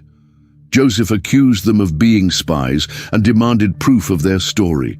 He insisted that one brother return home to bring Benjamin, while the others remained in prison. After 3 days, he modified his demand. One brother would stay in prison while the others returned home with grain, but they must bring Benjamin back to prove their honesty. The brothers were terrified and began talking among themselves in Hebrew, not knowing that Joseph could understand them. Genesis 42:21-22 records their guilty conversation. They said to one another, "Surely we are being punished because of our brother. We saw how distressed he was when he pleaded with us for his life, but we would not listen. That's why this distress has come on us." Reuben replied, "Didn't I tell you not to sin against the boy? But you wouldn't listen. Now we must give an accounting for his blood." Hearing his brothers express remorse for what they had done to him, Joseph had to turn away to weep. Their guilt had haunted them for 20 years. He kept Simeon as a hostage and sent the others home with grain, secretly returning their money in their sacks. When the brothers told Jacob everything that had happened, he was devastated. Genesis 42:36 shows his anguish. Their father Jacob said to them, "You have deprived me of my children. Joseph is no more and Simeon is no more, and now you want to take Benjamin. Everything is against me." Jacob refused to let Benjamin go to Egypt, even though it meant Simeon would remain imprisoned. But as the famine continued and their food ran out, they had no choice but to return to Egypt. When their grain was almost gone, Jacob reluctantly agreed to send Benjamin to Egypt, along with double the money and gifts for the Egyptian governor. Genesis 43:11-14 shows his resignation. Then their father Israel said to them, "If it must be, then do this. Put some of the best products of the land in your bags and take them down to the man as a gift, a little balm and a little honey, some spices and myrrh, some pistachio nuts and almonds. Take double the amount of silver with you, for you must return the silver that was put back into the mouths of your sacks. Perhaps it was a mistake. Take your brother also and go back to the man at once, and may God Almighty grant you mercy before the man, so that he will let your other brother and Benjamin come back with you. As for me, if I am bereaved, I am bereaved." When Joseph saw Benjamin with his brothers, he was overwhelmed with emotion. He invited them all to dine at his house, seating them in birth order, something that amazed them, since this Egyptian official couldn't possibly know their ages. Genesis 43:33-34 describes the meal. The men had been seated before him in the order of their ages, from the firstborn to the youngest, and they looked at each other in astonishment. When portions were served to them from Joseph's table, Benjamin's portion was 5 times as much as anyone else's, so they feasted and drank freely with him. Joseph was testing his brothers again, showing special favor to Benjamin to see if they would be jealous as they had been of him. But this time, the brothers seemed genuinely happy for Benjamin's good fortune. The next morning, Joseph sent his brothers away with grain, but he had his silver cup planted in Benjamin's sack. When the brothers were overtaken and searched, the cup was found, and they were all brought back to face Joseph's wrath. Genesis 44:16-17 shows their despair. "What can we say to my lord?" Judah replied, "What can we say? How can we prove our innocence? God has uncovered your servant's guilt. We are now my Lord's slaves, we ourselves and the one who was found to have the cup." But Joseph said, "Far be it from me to do such a thing. Only the man who was found to have the cup will become my slave. The rest of you go back to your father in peace." This was the ultimate test. Would the brothers abandon Benjamin as they had abandoned Joseph, or had they truly changed? Judah's response revealed their transformation.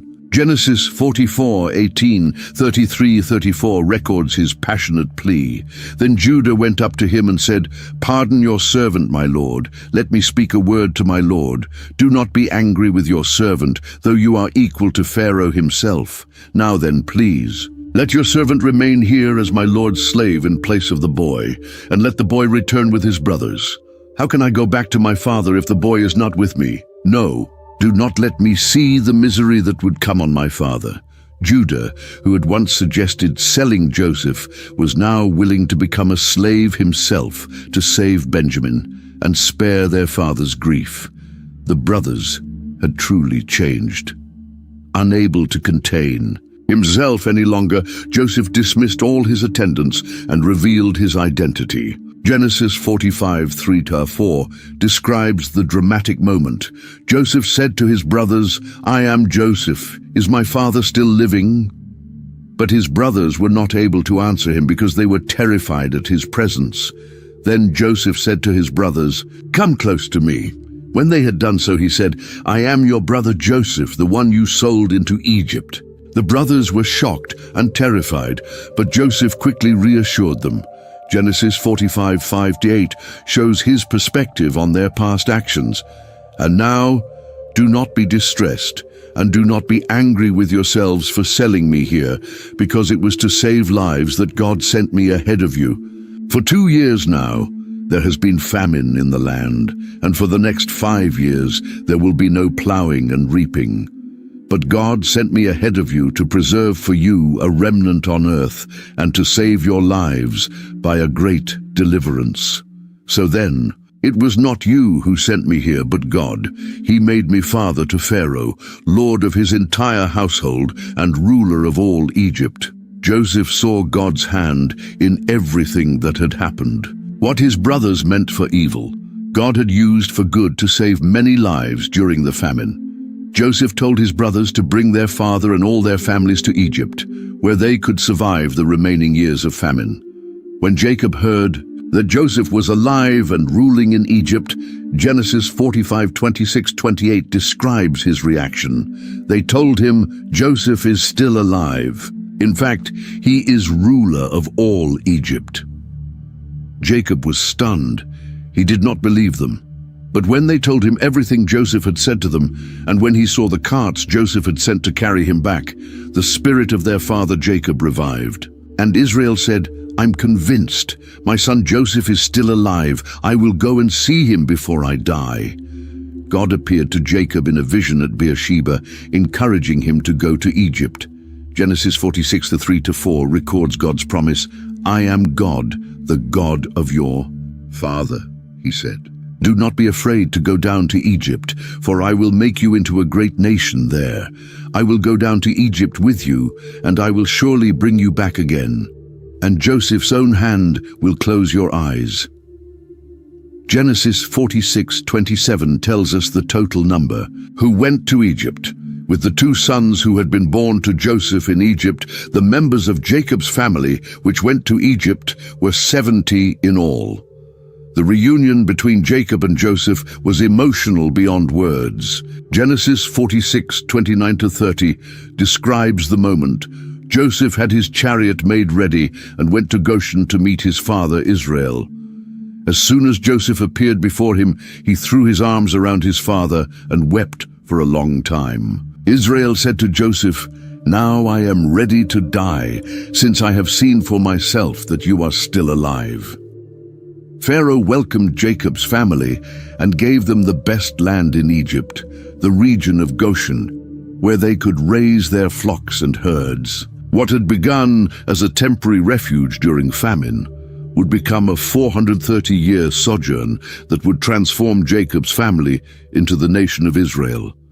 Jacob lived in Egypt for 17 years, seeing his family prosper and multiply. As his death approached, he called Joseph to make a special request about his burial. Then he blessed Joseph's 2 sons, Manasseh and Ephraim, adopting them as his own sons and giving them equal inheritance with his other sons. In a prophetic move that surprised Joseph, Jacob gave the greater blessing to Ephraim, the younger son, rather than Manasseh, the firstborn. Genesis 48:19 records Jacob's explanation, but his father refused and said, "I know, my son, I know. He too will become a people, and he too will become great. Nevertheless, his younger brother will be greater than he, and his descendants will become a group of nations." Finally, Jacob called all his sons together to give them prophetic blessings before his death. Genesis 49 records these detailed prophecies about each tribe's future. Some blessings were positive, like Judah's. "The scepter will not depart from Judah, nor the ruler's staff from between his feet, until he to whom it belongs shall come, and the obedience of the nations shall be his." Others carried consequences for past actions, like Simeon and Levi's curse for their violence at Shechem. "I will scatter them in Jacob and disperse them in Israel." Genesis 49:33 describes Jacob's peaceful death. When Jacob had finished giving instructions to his sons, he drew his feet up into the bed, breathed his last, and was gathered to his people. Joseph mourned deeply for his father and had him embalmed according to Egyptian custom. With Pharaoh's permission, he took Jacob's body back to Canaan to be buried in the cave of Machpelah with Abraham, Isaac, and their wives. After Jacob's death, Joseph's brothers worried that he might finally take revenge on them. Genesis 50:15 shows their fear. When Joseph's brothers saw that their father was dead, they said, "What if Joseph holds a grudge against us and pays us back for all the wrongs we did to him?" But Joseph's response revealed the depth of his forgiveness and spiritual maturity. Genesis 50:19-21 records his famous words, "But Joseph said to them, 'Don't be afraid. Am I in the place of God? You intended to harm me, but God intended it for good to accomplish what is now being done, the saving of many lives. So then, don't be afraid. I will provide for you and your children.'" And he reassured them and spoke kindly to them. Joseph lived to be 110 years old, seeing his great-great-grandchildren. Before his death, Genesis 50:24-25 tells us his final words to his brothers. "Then Joseph said to his brothers, 'I am about to die, but God will surely come to your aid and take you up out of this land to the land he promised on oath to Abraham, Isaac, and Jacob.' And Joseph made the Israelites swear an oath and said, 'God will surely come to your aid, and then you must carry my bones up from this place.'" Even in death, Joseph's faith remained fixed on God's promises. He knew that Egypt was not their permanent home. God would eventually bring his people back to the promised land. Genesis 50:26 concludes the book with Joseph's death. "So Joseph died at the age of 110. And after they embalmed him, he was placed in a coffin in Egypt." The book of Genesis ends with God's people in Egypt, far from the promised land, but positioned for the next great chapter in his plan. What began with creation continued through the fall, and developed through God's covenant with Abraham, Isaac, and Jacob, now set the stage for the formation of the nation of Israel and their eventual exodus back to the land God had promised. Their fathers. Through all the stories of Genesis, from Adam's disobedience to Joseph's forgiveness, we see the consistent theme of God's faithfulness to his promises, his ability to work through flawed human beings, and his ultimate plan to bless all nations through the descendants of Abraham. If this journey through Genesis has inspired you, challenged you, or helped you see God's hand in human history, I'd love for you to be part of our community. Please hit that subscribe button and ring the notification bell so you won't miss our upcoming videos as we continue through the Bible together. Your subscription helps us reach more people with these timeless stories that have shaped our world. And don't keep this incredible story to yourself. Share this video with your friends, family, and anyone who could benefit from understanding how our world began and how God has been working throughout history. Whether they're believers seeking deeper understanding or skeptics curious about these foundational stories, everyone can appreciate the literary beauty, historical significance, and profound truths found in Genesis.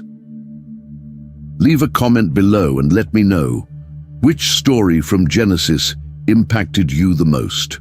Was it Adam and Eve's fall from paradise, Abraham's incredible faith journey, Joseph's forgiveness of his brothers? I read every comment and love hearing how these ancient stories speak to modern hearts.